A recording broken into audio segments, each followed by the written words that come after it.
ദക്ഷിണാമൂർത്തിയാണ് ശിവൻ. ലോകത്തിലൊരു മുഴുവൻ ഗുരുനാഥൻ ഉണ്ടെങ്കിൽ ശിവനാണ്, ഓർത്തോളൂ. സ്വസ്തി ശിവാദി ശ്രീ ഗുരുഭ്യോ നമാന്നാണ്. ലോകത്തെ ഏതൊക്കെ ഗുരുനാഥന്മാരുണ്ടോ ആ ഗുരുനാഥന്മാർക്കൊരു ഗുരുനാഥൻ ഉണ്ടെങ്കിൽ അത് ശിവനാണ്. അദ്ദേഹത്തിന്റെ കയ്യിൽ നിന്ന് കിട്ടിയതാണ് നമ്മൾ ഈ അനുഭവിക്കുന്നത് മുഴുവൻ. ഞാൻ ഈ വായിട്ടലക്കണ ഭാഷ വരെ. പാണിനി മഹർഷിയുടെ മുമ്പിൽ വെച്ച് ഭഗവാൻ ആ ലാഹോർ, ലോഹണപുരം എന്നാണ് ആ സ്ഥലത്തിന്റെ യഥാർത്ഥമുള്ള പേര്, ഇന്ന് പാകിസ്ഥാനിലാണ്. അവിടെ പാണിനിയുടെ മുമ്പിൽ ഭഗവാൻ വന്ന് പ്രത്യക്ഷപ്പെട്ട് തൻ്റെ ഡമരു ആദ്യം 9 തവണയും അത് കഴിഞ്ഞ് 5 തവണയും ഭഗവാൻ മുഴക്കി. 14 തവണ 14 ശിവസൂത്രങ്ങൾ ഉണ്ടായി. ആ ശബ്ദങ്ങളിൽ നിന്നാണ് ലോകത്ത് നിന്ന് നമ്മൾ അറിയുന്ന എല്ലാ ഭാഷയും ഉണ്ടായിട്ടുള്ളത്. ഏത് ലാംഗ്വേജ്?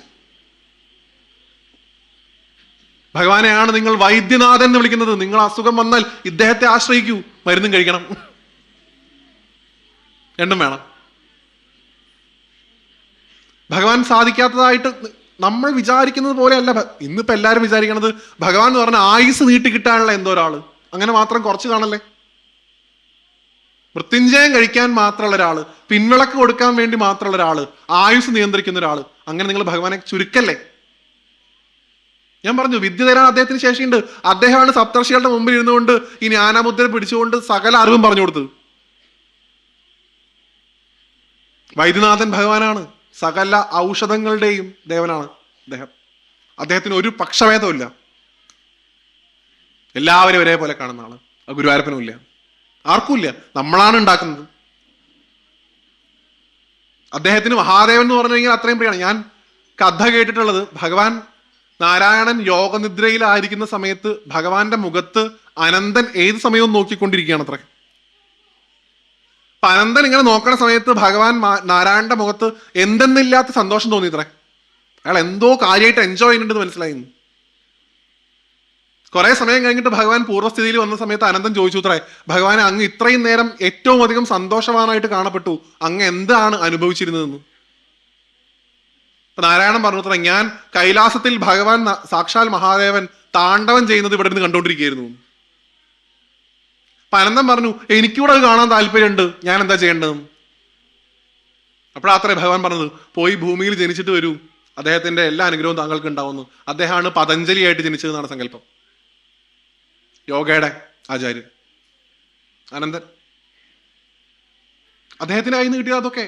ഇനിയിപ്പോ നിങ്ങൾക്ക് ആർക്കെങ്കിലും ശിവനെ ഭജിച്ചാൽ ധനം ഉണ്ടാവില്ല എന്ന് തോന്നുന്നുണ്ടോ? അദ്ദേഹം എല്ലാം എടുക്കുന്ന ആളാണേ. അങ്ങനെയുള്ള ചിന്തയുള്ള ആൾക്കാരുണ്ടോ? എല്ലാവരും ഉപേക്ഷിക്കുന്നവർക്ക് ശിവൻ മാത്രമേ ഉണ്ടാവുള്ളൂ എന്നുള്ളത് ഞാൻ പൊതുവെ എല്ലായിടത്തും പറയാറുണ്ട്. എൻ്റെ നാട്ടിലാണ് ഏറ്റവും പ്രശസ്തമായിട്ടുള്ള കേരളത്തിലെ ശ്മശാനങ്ങളിൽ ഒന്ന് സ്ഥിതി ചെയ്യുന്നത്. ഐവർ മഠം എന്ന് വിളിക്കും, നിങ്ങൾ ചില ആൾക്കാർ കേട്ടിട്ടുണ്ടാവും. തിരുവല്ലാമല ഏറ്റവും കൂടുതൽ ശവസംസ്കാരം നടക്കുന്ന സ്ഥലങ്ങളിൽ ഒന്നാണ്. നമ്മളവിടെ ഗംഗയുടെ മണികർണികയുടെ ഒക്കെ തീരത്ത് നിൽക്കുമ്പോൾ ഉണ്ടാവണ ഈ ജീവിതത്തിന്റെ ഒരു നിസ്വാർത്ഥത നമ്മൾ ഇങ്ങനെ അനുഭവിക്കില്ലേ, അതുപോലെ അനുഭവിക്കാൻ നിങ്ങളൊന്ന് ഐവർ മഠത്തിൽ വന്നാൽ മതി. കത്തിക്കൊണ്ടേയിരിക്കുന്നുണ്ടാവും. അതുകൊണ്ട് മഹാത്മാക്കൾ പറയാറുണ്ട്, ത്രിമൂർത്തികളിൽ ഒരാൾ മാത്രമാണത്രേ നമ്മുടെ കൂടെ താമസിക്കുന്നത്. സത്യലോകത്ത് ബ്രഹ്മാവും വൈകുണ്ഠത്തിൽ വിഷ്ണുവും, കൈലാസത്തിൽ മാത്രമല്ല ഭഗവാൻ ഇരിക്കുന്നത്, ഭഗവാൻ ശ്മശാനവാസി കൂടിയാണെന്നാണ് സങ്കല്പം ശിവൻ. അതുകൊണ്ട് ഒരു ദിവസം നമ്മളെല്ലാവരും അങ്ങോട്ട് പോകാനുള്ളവരായതുകൊണ്ട് തന്നെ അദ്ദേഹത്തെ ഭജിക്കുക എന്നുള്ളത് ഉത്തമമാണെന്ന് പറയും. കാരണം എല്ലാവരും ഉപേക്ഷിച്ചാലും നമ്മളെ ഉപേക്ഷിക്കാതെ നമ്മൾ ഉപേക്ഷിക്കപ്പെട്ട സ്ഥലത്ത് ഭഗവാന്റെ സാന്നിധ്യം ഉണ്ടെന്നാണ്. ഒരിക്കലും റിലേറ്റീവ് മരിച്ചിട്ട് നമ്മുടെ പാലക്കാട്ടത്തെ ഒരു കൾച്ചർ പറയാം കേട്ടോ, ഞാൻ എൻ്റെ നാട്ടിലത്തെ ആൾക്കാരെ മുഴുവൻ മോശമാണെന്നല്ല ഞാൻ പറയുന്നത്. ആ ചിന്താഗതിയുള്ള ആൾക്കാർ നമ്മുടെ ഇടയിൽ ഉണ്ടാവും. നമ്മുടെയൊക്കെ ഒരു ധാരണ ഉണ്ട്, എല്ലാവരും എല്ലാ കാലത്തും നമ്മുടെ കൂടെ ഉണ്ടാവും, എല്ലാ കാലത്തും നമ്മുടെ ഒപ്പം നമ്മൾ സ്നേഹിച്ച ആളുകൾ ഉണ്ടാവും. എനിക്കും ആ ചിന്ത ഉണ്ടായിരുന്നു. അത് ഗുരുവായൂരപ്പൻ മാറ്റി തന്നത് ഐവർ മഠത്തിൽ വെച്ചിട്ടാണെന്ന് ഞാൻ പറയാറുണ്ട് എല്ലായിടത്തും. ഒരു റിലേറ്റീവ് മരിച്ചിട്ട് അതിൻ്റെ സംസ്കാര ചടങ്ങുകൾക്കായിട്ട് അവിടെ നിൽക്കുമ്പോൾ ഒരു ചിതയുടെ ഭാഗം കത്തിക്കൊണ്ടിരിക്കുന്നുണ്ട് അവിടെ. അപ്പം അവിടെ കുറേ റിലേറ്റീവ്സ് നിൽക്കുന്നുണ്ട്. ഞങ്ങൾക്ക് അത് കഴിഞ്ഞിട്ട് വേണം ചടങ്ങുകൾ ചെയ്യാൻ. അപ്പം ഞങ്ങളിങ്ങനെ ഈ 2 ഫാമിലിയും ഒരുമിച്ച് നിൽക്കുന്നതുകൊണ്ട് തന്നെ അവിടെ ഈ ചിതയ്ക്ക് തീ കൊടുത്തിയ ആളോട് ഒരു ബന്ധു വന്ന് പുറകിൽ നിന്ന് പറയുന്നത് ഞാൻ എൻ്റെ ഈ ചെവി കൊണ്ട് കേട്ടിട്ടുണ്ട്. അദ്ദേഹം പറഞ്ഞത്, ഇനി അങ്ങോട്ട് കത്തിക്കോളും, ഇനിയും നിന്ന് കഴിഞ്ഞാൽ ആംബുലൻസിന്റെ വാടക കൂടുന്നതാണ്. സിമ്പിളാണ്, അത്രേ ഉള്ളൂ. ഇത് മുഴുവൻ കത്തിത്തീർന്നിട്ടാണ് നിങ്ങൾ വരാൻ ഉദ്ദേശിക്കുന്നുണ്ടെങ്കിൽ ആംബുലൻസിന്റെ വാടക നിങ്ങൾ തന്നെ കൊടുക്കണം. ഇതുവരെയുള്ളത് ഞാൻ കൊടുക്കാം, അത്രേ ഉള്ളൂ. ഇന്ന് നമ്മൾ ഏറ്റവും കൂടുതൽ സ്നേഹിക്കുന്ന പല ആളുകൾക്കും, പല മഹാത്മാക്കളും പറഞ്ഞ് ഞാൻ കേട്ടിട്ടുണ്ട്, ഈ മരണത്തിന് ശേഷം നമ്മൾ നമ്മുടെ വീട്ടിലേക്ക് പോയി കഴിഞ്ഞാൽ നമ്മൾ ഇത്രയും നാൾ അങ്കിൾ, ആൻറ്റി, അച്ഛ, അമ്മേ, ചേട്ടാ എന്നൊക്കെ വിളിച്ച ആൾക്കാർ ഒരു പേരിലേ നമ്മൾ വിളിക്കുള്ളൂ, പ്രേതം എന്നാണത്. എല്ലാവരും അങ്ങനെ വിളിക്കുള്ളൂ. പക്ഷെ നമ്മൾ ദഹിപ്പിക്കപ്പെട്ട സ്ഥലത്ത് ഒരാൾ നമുക്ക് വേണ്ടി കാത്തിരിക്കണമെന്ന് പറയുമ്പോൾ ആലോചിച്ച് നോക്കൂ. വെറുതെ അല്ല പണ്ടത്തെ മുത്തശ്ശിമാരൊക്കെ പറഞ്ഞത്, ഈ നരകത്തിൽ നിന്ന് എന്നെ കരകയറ്റി ഇടണം തിരുവൈക്കം വാഴും ശിവശംഭോന്ന്. അദ്ദേഹം ഉണ്ടാവുള്ളൂ എന്നുള്ള ഭാവമാണ്. അതുകൊണ്ടാണ് പണ്ട് എല്ലാവരും ഉപേക്ഷിച്ച് കഴിഞ്ഞാൽ കാശിക്ക് വരുന്നത്. ഉറപ്പാണ് അദ്ദേഹം ഉപേക്ഷിക്കില്ല. കാരണം അദ്ദേഹം അച്ഛനാണ്. അച്ഛനൊരിക്കലും മക്കളെ ഉപേക്ഷിക്കാൻ സാധിക്കില്ല. പക്ഷേ അദ്ദേഹത്തിന്റെ ഈ പിതൃഭാവം നമുക്ക് അനുഭവിക്കാൻ സാധിക്കണം എന്നുണ്ടെങ്കിൽ നമ്മൾ അദ്ദേഹത്തെ പിതാവായിട്ട് കാണുക എന്നുള്ളതേ നിവൃത്തിയുള്ളൂ, അല്ലാതെ ഭഗവാൻ മാത്രം എന്നുള്ളതല്ല. മഹാദേവൻ എൻ്റെ അച്ഛനാണെന്ന് ഈ നെഞ്ചിൽ കൈവച്ച് പറയാൻ നമുക്ക് എന്ന് സാധിക്കുന്നുവോ അപ്പൊ കണക്കുകൾ തീർന്നു.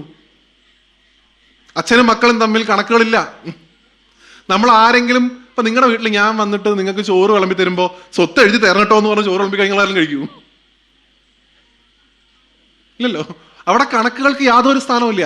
നമ്മുടെ ക്ഷേത്രം അഭിവൃദ്ധിപ്പെടേണ്ടത് നമ്മുടെ ഉത്തരവാദിത്തമാണ്. ഈ അമ്പലം വലുതാക്കേണ്ടത് ഈ നാട്ടിൽ ജീവിക്കുന്ന ഓരോരുത്തരുടെ ഉത്തരവാദിത്തമാണ്. പുറത്തുനിന്ന് ആരും വരില്ല. നമ്മൾ കഷ്ടപ്പെട്ട് ഈ ക്ഷേത്രത്തെ മുന്നോട്ട് കൊണ്ടുപോകാന്നുള്ളതേ നിവൃത്തിയുള്ളൂ. അതിനുവേണ്ടി നിങ്ങളാലാവുന്ന എന്തും ചെയ്യണം. അതെന്തിനു വേണ്ടിയിട്ട് നിങ്ങൾക്ക് സങ്കല്പിക്കാം. എൻ്റെ അച്ഛന് വേണ്ടി ഞാൻ കൊടുക്കുന്ന സമർപ്പണം. അങ്ങനെ കാണൂ നിങ്ങളതിനെ. എൻ്റെ അച്ഛനും അമ്മയൊക്കെ നല്ല ഭക്ഷണം കഴിച്ച് ചോരാത്ത കെട്ടിടത്തിനകത്ത് ഏറ്റവും കൂടുതൽ വിളക്കുകളുടെ അകമ്പടിയോടുകൂടി സർവ്വ അലങ്കാരങ്ങളോടും കൂടി ഏറ്റവും കൂടുതൽ മാലകളൊക്കെ ചാർത്തിക്കൊണ്ട് ഞങ്ങൾ വരുന്ന സമയത്ത് ഞങ്ങളെ കാത്ത് ചിരിച്ചുകൊണ്ടിരിക്കുന്ന ഭാവത്തിൽ ഞങ്ങൾക്ക് ഈ ക്ഷേത്രം എല്ലാ കാലത്തും ഇവിടെ വേണം എന്നുള്ള ചിന്ത നമ്മുടെ മനസ്സിൽ എപ്പോൾ ഉണ്ടാവുന്നോ അപ്പം കണക്ക് തീർന്നു. സർവ്വ കണക്കും തീർക്കുന്നവനാണ് ഭഗവാൻ. അദ്ദേഹത്തിന് യാതൊരു കണക്കുമില്ല ഒരാളുടെ കാര്യത്തിലും. കണക്കുകൾ നമ്മൾ ചെയ്ത കണക്കുകൾ നമ്മൾ തന്നെ അനുഭവിക്കുക എന്നുള്ളത് നിവൃത്തിയുള്ളൂ. അപ്പം അതുകൊണ്ട് നമ്മുടെ നാട്ടിലെ അമ്പലത്തെ അഭിവൃദ്ധിപ്പെടുത്താനുള്ള ഇടപെടലുകൾ നമ്മുടെ ഭാഗത്ത് നിന്ന് ഉണ്ടാവണം. അങ്ങനെ ചെയ്യുമ്പോൾ പൈസ എവിടെ നിന്നാണെന്ന് ചോദിക്കുന്ന ആൾക്കാരുണ്ട്. ഇതിനൊക്കെ പൈസ വേണ്ടേ? അച്ഛനാണെന്ന് കരുതിയിട്ട് പൈസ കൊടുക്കാതിരിക്കാൻ പറ്റില്ലല്ലോ, പൈസയ്ക്ക് പൈസ തന്നെ വേണ്ടേ എന്നൊക്കെ ചോദിക്കുന്ന ആൾക്കാരുണ്ട്. ശിവനെ ഭജിച്ചാൽ ധനം കിട്ടില്ല എന്ന് കരുതുന്ന ആൾക്കാരുണ്ടോ? ഉണ്ടോ ആരെങ്കിലും? ശിവനെ ഭജിച്ചു കഴിഞ്ഞാൽ ആകെ ഈ ആയുസ്, ധനം എന്ന് പറഞ്ഞാൽ അത് മഹാലക്ഷ്മി അല്ലെങ്കിൽ ഗുരുവായൂരപ്പൻ, ഇവരെയൊക്കെ ഭജിച്ചാലാണ്, ഇന്നിപ്പോ ചാത്തൻ സ്വാമിയുടെ പേരൊക്കെ നിങ്ങൾ പറയുമായിരിക്കും ചിലപ്പോ, അവരെയൊക്കെ ഭജിച്ചു കഴിഞ്ഞാലാണ് പണം കിട്ടുള്ളൂ. ശിവൻ എന്ന് പറഞ്ഞു കഴിഞ്ഞാൽ അദ്ദേഹം മൃത്യുവിന്റെ ദേവൻ. ഞാൻ ഒരിക്കൽ വാരണാസി പോയ സമയത്ത് അവിടെ ഒരു പ്രഭുജീനെ കണ്ടു. അപ്പൊ ഞാനിരുന്ന് ഇങ്ങനെ പൈസ എണ്ണുമായിരുന്നു. അതായത് അമ്പലത്തിൽ വഴിപാട് കഴിച്ചിട്ട് ബാക്കി കിട്ടിയ പൈസ അവിടെ ഗംഗയുടെ തീരത്ത് നിന്ന് ഇങ്ങനെ എണ്ണിക്കൊണ്ടിരിക്കുകയാണ്. അപ്പൊ അദ്ദേഹം മലയാളിയാണ്. അദ്ദേഹം നിന്നോട് ചോദിച്ചു, നിന്റെ കയ്യിലുള്ള പൈസ തീർന്നു പോയോ എന്ന് ചോദിച്ചു. ഞാൻ പറഞ്ഞു കുറച്ച് ബാക്കിയുണ്ട്, കുഴപ്പമില്ല. അപ്പൊ അദ്ദേഹം കൈ ചൂണ്ടിയിട്ട് അവിടെ മഹാദേവന്റെ ഭാഗത്തേക്ക് ഇങ്ങനെ കൈ ചൂണ്ടി അദ്ദേഹം പറഞ്ഞു, അവനോട് ചോദിക്കുക, അവൻ തരുന്നു. ഞാൻ അദ്ദേഹത്തോട് ഇതേപോലെ ചോദിച്ചു. അദ്ദേഹം എന്ന് പറഞ്ഞു കഴിഞ്ഞാൽ മൃത്യുഞ്ജയനല്ലേ. നമ്മൾ ഈ ധനമൊക്കെ എങ്ങനെയാണ് അദ്ദേഹത്തോട് ചോദിക്കുക? ധനം ചോദിച്ചാൽ തരുന്ന ആളാണ് അദ്ദേഹം. അപ്പൊ ഞാൻ നിനക്കൊരു കഥ പറഞ്ഞു തരാന്നുണ്ട്. അദ്ദേഹം അവിടെ വെച്ച് എനിക്കൊരു കഥ പറഞ്ഞു തന്നു. ഗംഗയുടെ തീരത്തുള്ള ഒരുപാട് സാധു സന്യാസിമാര് നാടോടി കഥയായിട്ട് പറഞ്ഞു കൊടുത്തൊരു കഥ എന്ന് പറഞ്ഞ് അദ്ദേഹം എനിക്ക് പറഞ്ഞൊരു കഥയുണ്ട്. ഒരു ബ്രാഹ്മണൻ, അദ്ദേഹത്തിന് സാമ്പത്തികമായിട്ട് വലിയ പരാധീനതകൾ ഉണ്ടായിരുന്നു, വലിയ പ്രയാസമായിരുന്നു. പല സ്ഥലത്തുനിന്നും അദ്ദേഹം കടം വാങ്ങി, ഒരുപാട് പണം. അദ്ദേഹത്തിന് ദാരിദ്ര്യം കൂടി വന്നുകൊണ്ട് അദ്ദേഹത്തിന് തിരിച്ചു കൊടുക്കാൻ സാധിച്ചില്ല കുറെ കാലം. അപ്പൊ ഈ കടം വാങ്ങിയ ആൾക്കാരൊക്കെ വീട്ടിൽ വന്ന് ബഹളം തുടങ്ങി. അങ്ങനെയാണല്ലോ നമ്മുടെ പണ്ടിപ്പം ഓപ്പറേഷൻ കുബേരയൊക്കെ ഉണ്ടായ കാലമൊന്നുമല്ല, അതിന് മുമ്പാണ്. അപ്പൊ ഈ ബഹളം തുടങ്ങിയ സമയത്ത് അവർ പറഞ്ഞു, ഇത്രാം തീയതിക്കുള്ളിൽ പൈസ തന്നില്ലെങ്കിൽ നിന്റെ വീട് ഞാൻ കത്തിക്കുന്ന പറഞ്ഞത്. അയാളും ഭാര്യയും കുട്ടികളും ഇരുന്ന് കരയാൻ തുടങ്ങി എന്നല്ലാണ്ട് വേറെന്താ ചെയ്യുക? അവർക്ക് കുടുംബപരമായിട്ടുള്ള സ്വത്തോ ഇദ്ദേഹത്തിനുള്ള ജോലിയിൽ നിന്ന് കിട്ടുന്ന ഒരു പണം എന്നൊക്കെ പറഞ്ഞാൽ തുച്ഛമായുള്ള വരുമാനമാണ്. കുട്ടികൾക്കാണെങ്കിൽ ഭക്ഷണം കൊടുക്കാൻ പോലും പൈസ ഇല്ല.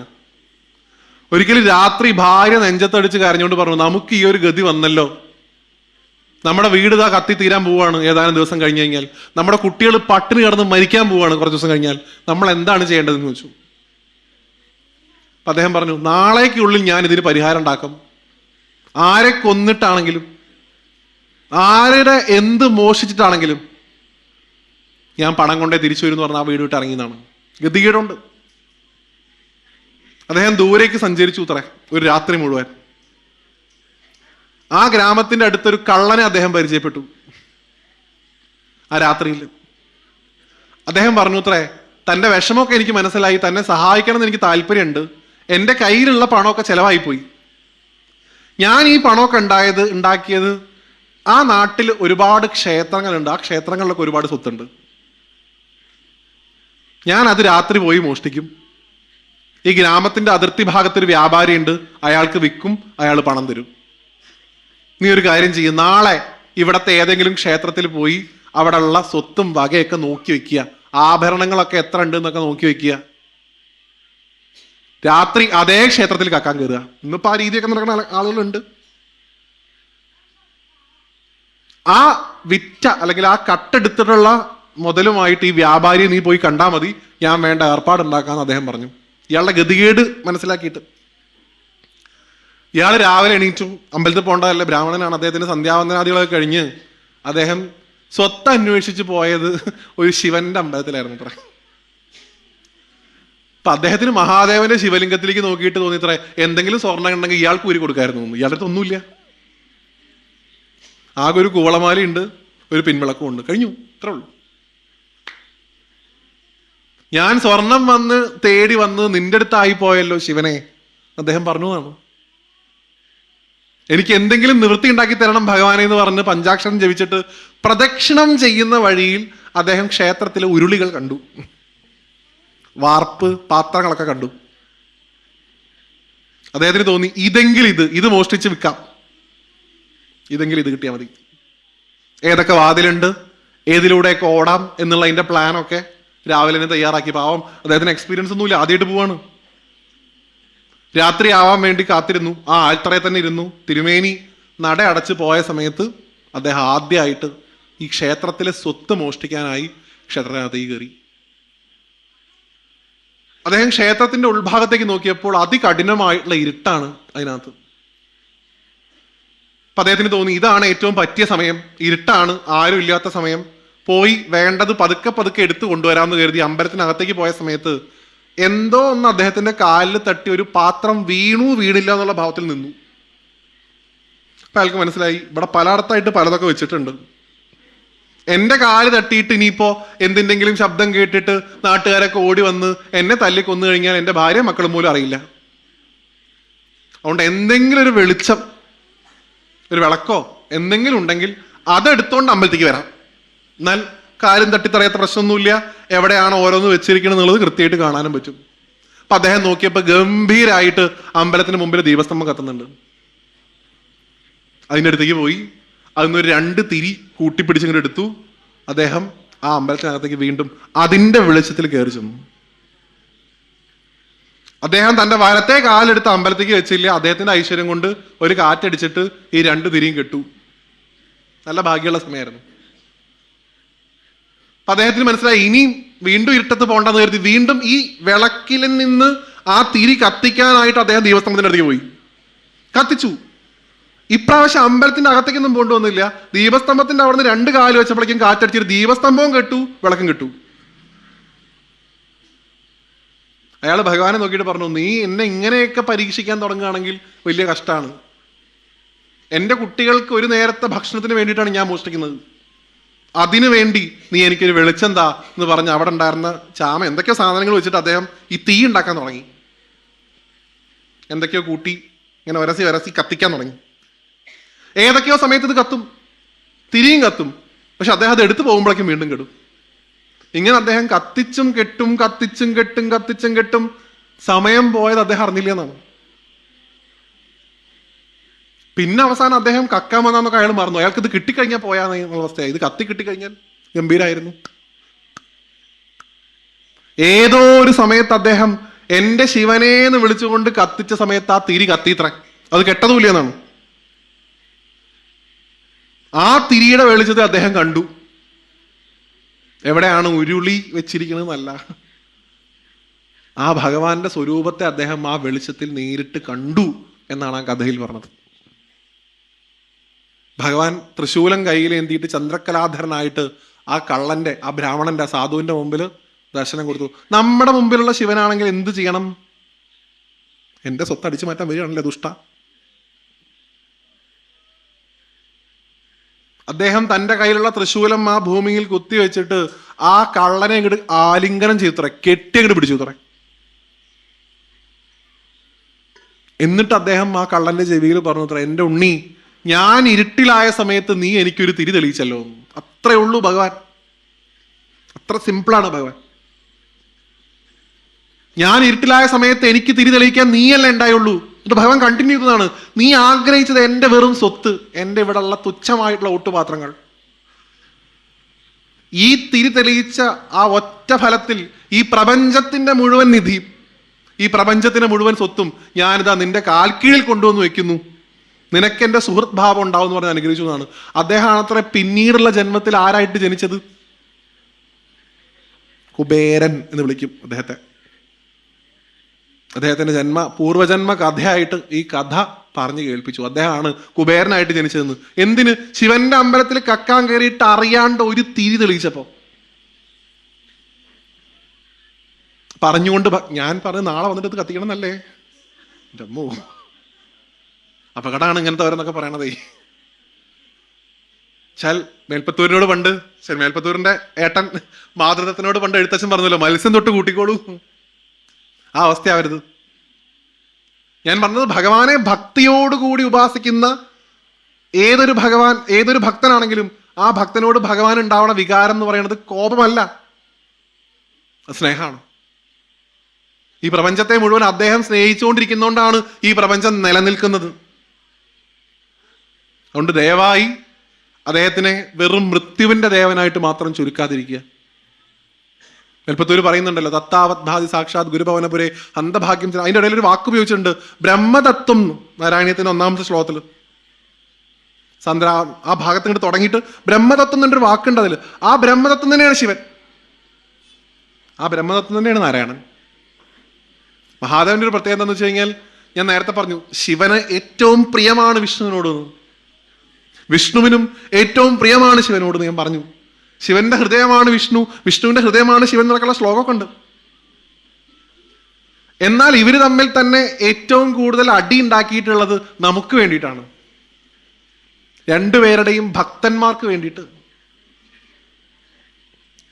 ഭാഗവത്തിൽ കഥ പറയും. നിങ്ങൾ എത്ര പേര് ഗുരുവായൂർ കൃഷ്ണാട്ടത്തിൽ ബാണയുദ്ധം എന്ന് പറഞ്ഞുള്ള കഥ നടത്തിയിട്ടുള്ള ആരെങ്കിലും ഉണ്ടോ അവിടെ? ബാണയുദ്ധം ഇല്ല. ബിസിനസ്സിൽ അഭിവൃദ്ധി ഉണ്ടാവാനൊക്കെ പൊതുവിൽ ഗുരുവായൂരുള്ള ഒരു വഴിപാടാണ് ബാണയുദ്ധം. ബാണൻ എന്ന് പറയുന്ന ഒരു രാജാവ് ഉണ്ടായിരുന്നു. അദ്ദേഹത്തിന്റെ മകളായിരുന്നു ഉഷ. നിങ്ങളുടെ ഇടയിൽ ആരൊക്കെങ്കിലും അങ്ങനെ ഒരു പേരുണ്ടെങ്കിൽ മനസ്സിലായിക്കോളൂ, അത് ബാണൻ എന്ന് പറയുന്ന അസുര രാജാവിന്റെ മകളായിരുന്നു ഉഷ. എൻ്റെ അമ്മയുടെ പേര് ഉഷ എന്നാണ്. ഉഷ ഒരു ദിവസം രാത്രി സ്വപ്നം കണ്ടു, ഏറ്റവും സുന്ദരനായിട്ടുള്ളൊരു കുമാരൻ തന്നെ വിവാഹം കഴിക്കുന്നതായിട്ട്.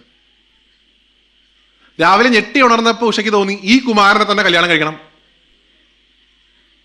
മാട്രിമോണി ഇല്ല, ഇൻസ്റ്റഗ്രാം ഇല്ല, ഇതിന്റെ മുഖം ഒന്ന് കാണണമെന്നുണ്ടെങ്കിൽ ഇപ്പൊ എന്താ ഇനിയിപ്പോ അവസ്ഥ? ഇനി വീണ്ടും സ്വപ്നം കാണണ്ടേ? അപ്പൊ ആ കാലത്ത് മറ്റേ ഈ പോർട്രേറ്റ് ഒക്കെ വരച്ചു കൊടുക്കണ ഒരു സുഹൃത്ത് ഉഷയ്ക്ക് ഉണ്ടായിരുന്നു, ഒരു ചിത്രകാരി. അവളുടെ പേര് ചിത്രലേഖ എന്നാണ്. ചിത്രലേഖയോട് ഉഷ പറഞ്ഞു, എനിക്ക് ഒരു കുമാരനെ ഇഷ്ടമാണ്, ഞാൻ അയാളെ സ്വപ്നം കണ്ടിട്ടുണ്ട്, എനിക്ക് അയാളുടെ ഫോട്ടോ വരച്ചു തരണം. അപ്പൊ കണ്ണ് ഇങ്ങനെയാണ് ഇരിക്കണത്, മൂക്ക് ഇങ്ങനെയാണ് ഇരിക്കണത്, ചുണ്ട് ഇങ്ങനെ ഇരിക്കണത്, വിവരണമൊക്കെ കൊടുത്തപ്പോ ആദ്യം ചിത്രലേഖ ഒരു ചിത്രം വരച്ചത് ഭഗവാൻ കൃഷ്ണന്റെ ചിത്രമായിരുന്നു. അത് കാണിച്ചു കൊടുത്തു. ഇയാളെയാണോ കണ്ടത്? ഉഷ പറഞ്ഞു, ഏതാണ്ട് ഇയാളെയൊക്കെ പോലെ തന്നെ ഉണ്ട്, പക്ഷെ ഇത്ര പ്രായമല്ല, കുറച്ചുകൂടെ യങ്ങാണ്. അപ്പൊ ഭഗവാന്റെ മകനായിട്ടുള്ള പ്രദ്യുമ്നന്റെ ചിത്രം വരച്ചു കൊടുത്തു. ഇയാളെയാണോ കണ്ടത്? കുറച്ചും കൂടെ സിമിലാരിറ്റി ഉണ്ട്, പക്ഷെ കുറച്ചും കൂടെ ഒന്ന് പ്രായം കുറച്ചോളൂ. അങ്ങനെ ഭഗവാന്റെ പേരക്കുട്ടിയായിട്ടുള്ള അനിരുദ്ധന്റെ ചിത്രം വരച്ചു കൊടുത്തു. എക്സാക്ട് മാച്ച് ആണെന്ന് പറഞ്ഞു. ഇയാളെ ഞാൻ കണ്ടത്. ചിത്രലേഖയ്ക്ക് ഇത്തിരി ജാലവിദ്യയൊക്കെ അറിയാവുന്നതുകൊണ്ട് രാത്രിക്ക് രാത്രി ഈ ചിത്രലേഖ ദ്വാരകയിൽ ചെന്ന് അന്തഃപുരത്തിൽ ഉറങ്ങിക്കിടന്നിരുന്ന ഈ അനിരുദ്ധനെ പൊക്കിയെടുത്തിട്ട് ഉഷയുടെ അന്തഃപുരത്തെ കൊണ്ട് ഇട്ടുകൊടുത്തു. എടുത്തോളൂ. അങ്ങനെയുള്ള കൂട്ടുകാരികളൊക്കെ ഉണ്ടെങ്കിൽ അങ്ങനെ ഈ ഉഷയുടെ ഈ ഒരു അന്തഃപുരത്തിൽ അനിരുദ്ധൻ താമസിക്കുന്നുണ്ട് എന്ന് ഉഷയുടെ അച്ഛനായിട്ടുള്ള ബാണാസുരൻ അറിഞ്ഞു. ബാണാസുരന്റെ പ്രത്യേകത, അദ്ദേഹം നോക്കൂ, മഹാദേവന്റെ ഒരു പ്രത്യേകതയും കൂടിയാണത്. അദ്ദേഹത്തിന്റെ പേര് കേട്ട ഭക്തന്മാരൊക്കെ അസുരന്മാരാണ്. അദ്ദേഹത്തിന്റെ ഭക്തന്മാരുടെ ലിസ്റ്റ് എടുക്കുമ്പോൾ ഒന്നാമത്തെ സ്ഥാനം ഞാൻ മാർക്കണ്ഡേയന് പലപ്പോഴും കൊടുക്കാറില്ല. ഞാൻ ഒന്നാമത്തെ സ്ഥാനം കൊടുക്കുക സാക്ഷാൽ രാവണൻ, ബാണൻ. ഇവരൊക്കെ ഭഗവാന്റെ ഏറ്റവും വലിയ ഭക്തരായിരുന്നു. ബാണാസുരന്റെ പ്രത്യേകത എന്താണെന്ന് വെച്ച് കഴിഞ്ഞാൽ അദ്ദേഹം രാവിലെ എണീച്ചിട്ട് ഗംഗയുടെ തീരത്ത് ചെന്ന് ഗംഗയുടെ മണൽത്തരികൾ കൊണ്ട് 1000 ശിവലിംഗങ്ങൾ കൈകൊണ്ട് കുഴച്ചുണ്ടാക്കത്രേ. ഈ 1000 ശിവലിംഗങ്ങളിലും അദ്ദേഹം ഇൻഡിപെൻഡന്റ് ആയിട്ട് പൂജ കഴിക്കും. പൂജ കഴിഞ്ഞാൽ ഈ 1000 ശിവലിംഗങ്ങൾ കൊടുത്ത് അദ്ദേഹം ഗംഗയിൽ നിമഞ്ജനം ചെയ്യും, ഒഴുക്കും. നമ്മൾ ഈ ഗണപതി പൂജ കഴിഞ്ഞാൽ ഒഴുക്കില്ലേ, അതേപോലെ ആ ശിവലിംഗങ്ങളെയാണ് ബാണലിംഗങ്ങൾ എന്ന് വിളിക്കുക. കേരളത്തിൽ ഏറ്റവും പ്രസിദ്ധമായിട്ടുള്ള ബാണലിംഗം ഇരിക്കുന്ന ജില്ല എൻ്റെ നാട്ടിലാണ്. എവിടെന്നറിയും നിങ്ങൾക്ക്? വീടൊരുങ്ങി നാടൊരുങ്ങി കൽപ്പാത്തി, അവിടെ ആ കൽപ്പാത്തിയിലാണ് ഈ ബാണലിംഗം ഇരിക്കണത്. ബാണൻ പൂജിച്ച ശിവലിംഗം എന്നാണ് അർത്ഥം. അപ്പൊ ആ ബാണലിംഗത്തിന്റെ ഒരു പാരമ്പര്യം, ബാണന്റെ ശിവഭക്തി എന്ന് പറഞ്ഞ അതായിരുന്നു. ഓരോ ദിവസവും 1000 ശിവലിംഗങ്ങൾ സ്വന്തം കൈകൊണ്ട് നിർമ്മിച്ച് അതിൽ പൂജ കഴിച്ച് അത് നിമഞ്ജനം ചെയ്യും. പിറ്റേ ദിവസം ആദ്യം ഉണ്ടാക്കും. അങ്ങനെയുള്ള ബാണൻ ഈ അനിരുദ്ധനെ പിടിച്ച് കെട്ടിയിട്ടു. മകളുടെ അന്തഃപുരത്തിൽ അതിക്രമിച്ച് കടന്നു എന്ന് പറഞ്ഞിട്ട് തന്റെ പേരക്കുട്ടിയെ ബാണാസുരൻ ബന്ധിച്ചു എന്നുള്ളത് ദ്വാരകയിൽ ഭഗവാൻ അറിഞ്ഞു. കൃഷ്ണൻ ഭഗവാൻ കാര്യമായിട്ട് ചൂടാവാനൊന്നും പോയില്ല. പക്ഷെ ആ അനിരുദ്ധനോട് ഏറ്റവും കൂടുതൽ വാത്സല്യം ഉണ്ടായിരുന്ന ബലരാമസ്വാമി അദ്ദേഹത്തിന് വലിയ കോപം ഉണ്ടാവുകയും ഉടനെ തന്നെ ദ്വാരകയുടെ സൈന്യം മുഴുവൻ ബാണനുമായിട്ട് യുദ്ധം ചെയ്യാൻ പുറപ്പെട്ടെന്ന് അദ്ദേഹം കൽപ്പിക്കുകയും ചെയ്തു. അങ്ങനെ ദ്വാരകയുടെ സൈന്യം ഈ രാമകൃഷ്ണന്മാരോടൊപ്പം ബാണന്റെ രാജധാനി ലക്ഷ്യമാക്കിയിട്ട് പോയിക്കൊണ്ടിരുന്നു. അപ്പൊ ഞാനിങ്ങനെ പ്രഭാഷണങ്ങളൊക്കെ പറയാറുണ്ട്. ഈ ബാഹുബലി സിനിമയിൽ മറ്റേ സാധനം കൊണ്ട് നോക്കില്ലേ, അതുപോലെ ബാണാസുരൻ ഈ മട്ടുപ്പാവിൽ നിന്ന് നോക്കിയപ്പോ കണ്ടത് ദ്വാരകയുടെ സൈന്യം തന്നെ ആക്രമിക്കാൻ വരുന്നതും അതിന്റെ ഒത്ത നടുക്ക് കൃഷ്ണനും രാമനും നിൽക്കുന്നതുമാണ്. പകുതി ജീവൻ പോയി. ഇവരൊക്കെ വന്ന് ആക്രമിച്ചാൽ എൻ്റെ രാജ്യവും ഞാനും ബാക്കി ഉണ്ടാവില്ലല്ലോ, എന്നെ സഹായിക്കാൻ ആരാണുള്ളത് എന്ന് അദ്ദേഹത്തിന് തോന്നി. ഒരാളുടെ മുഖം മാത്രമാണ് അകത്തേക്ക് വന്നുള്ളൂ. എന്നും ചെന്ന് ഭജിച്ചിരുന്ന ഈ വല്ലാരിമംഗലത്തപ്പന്റെ മുഖം മനസ്സിൽ വന്നു എന്നാണ്. പ്രാർത്ഥിച്ചു, ഭഗവാനെ, സാക്ഷാൽ കൃഷ്ണൻ നാരായണൻ ഇതാ എന്നോട് യുദ്ധം ചെയ്യാൻ വരുന്നു, അങ്ങ് എന്നെ സഹായിക്കില്ലേ? പറയുമ്പോൾ നോക്കൂ, ഞാൻ എത്ര വട്ടം വർണ്ണിച്ചു ശിവനും വിഷ്ണുവും തമ്മിലുള്ള ബന്ധം, ശിവനും വിഷ്ണുവും തമ്മിലുള്ള സൗഹൃദം അതൊരു വസ്തുവാണെന്നൊക്കെ ഞാൻ പറഞ്ഞു.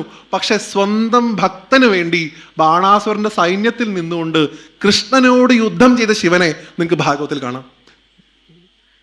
ആർക്ക് വേണ്ടിയിട്ട്? ഏറ്റവും പ്രിയപ്പെട്ട ആളോട് തല്ലുകൂടുന്നു. ആർക്ക് വേണ്ടി? ഒരു ഭക്തന് വേണ്ടിയിട്ട്.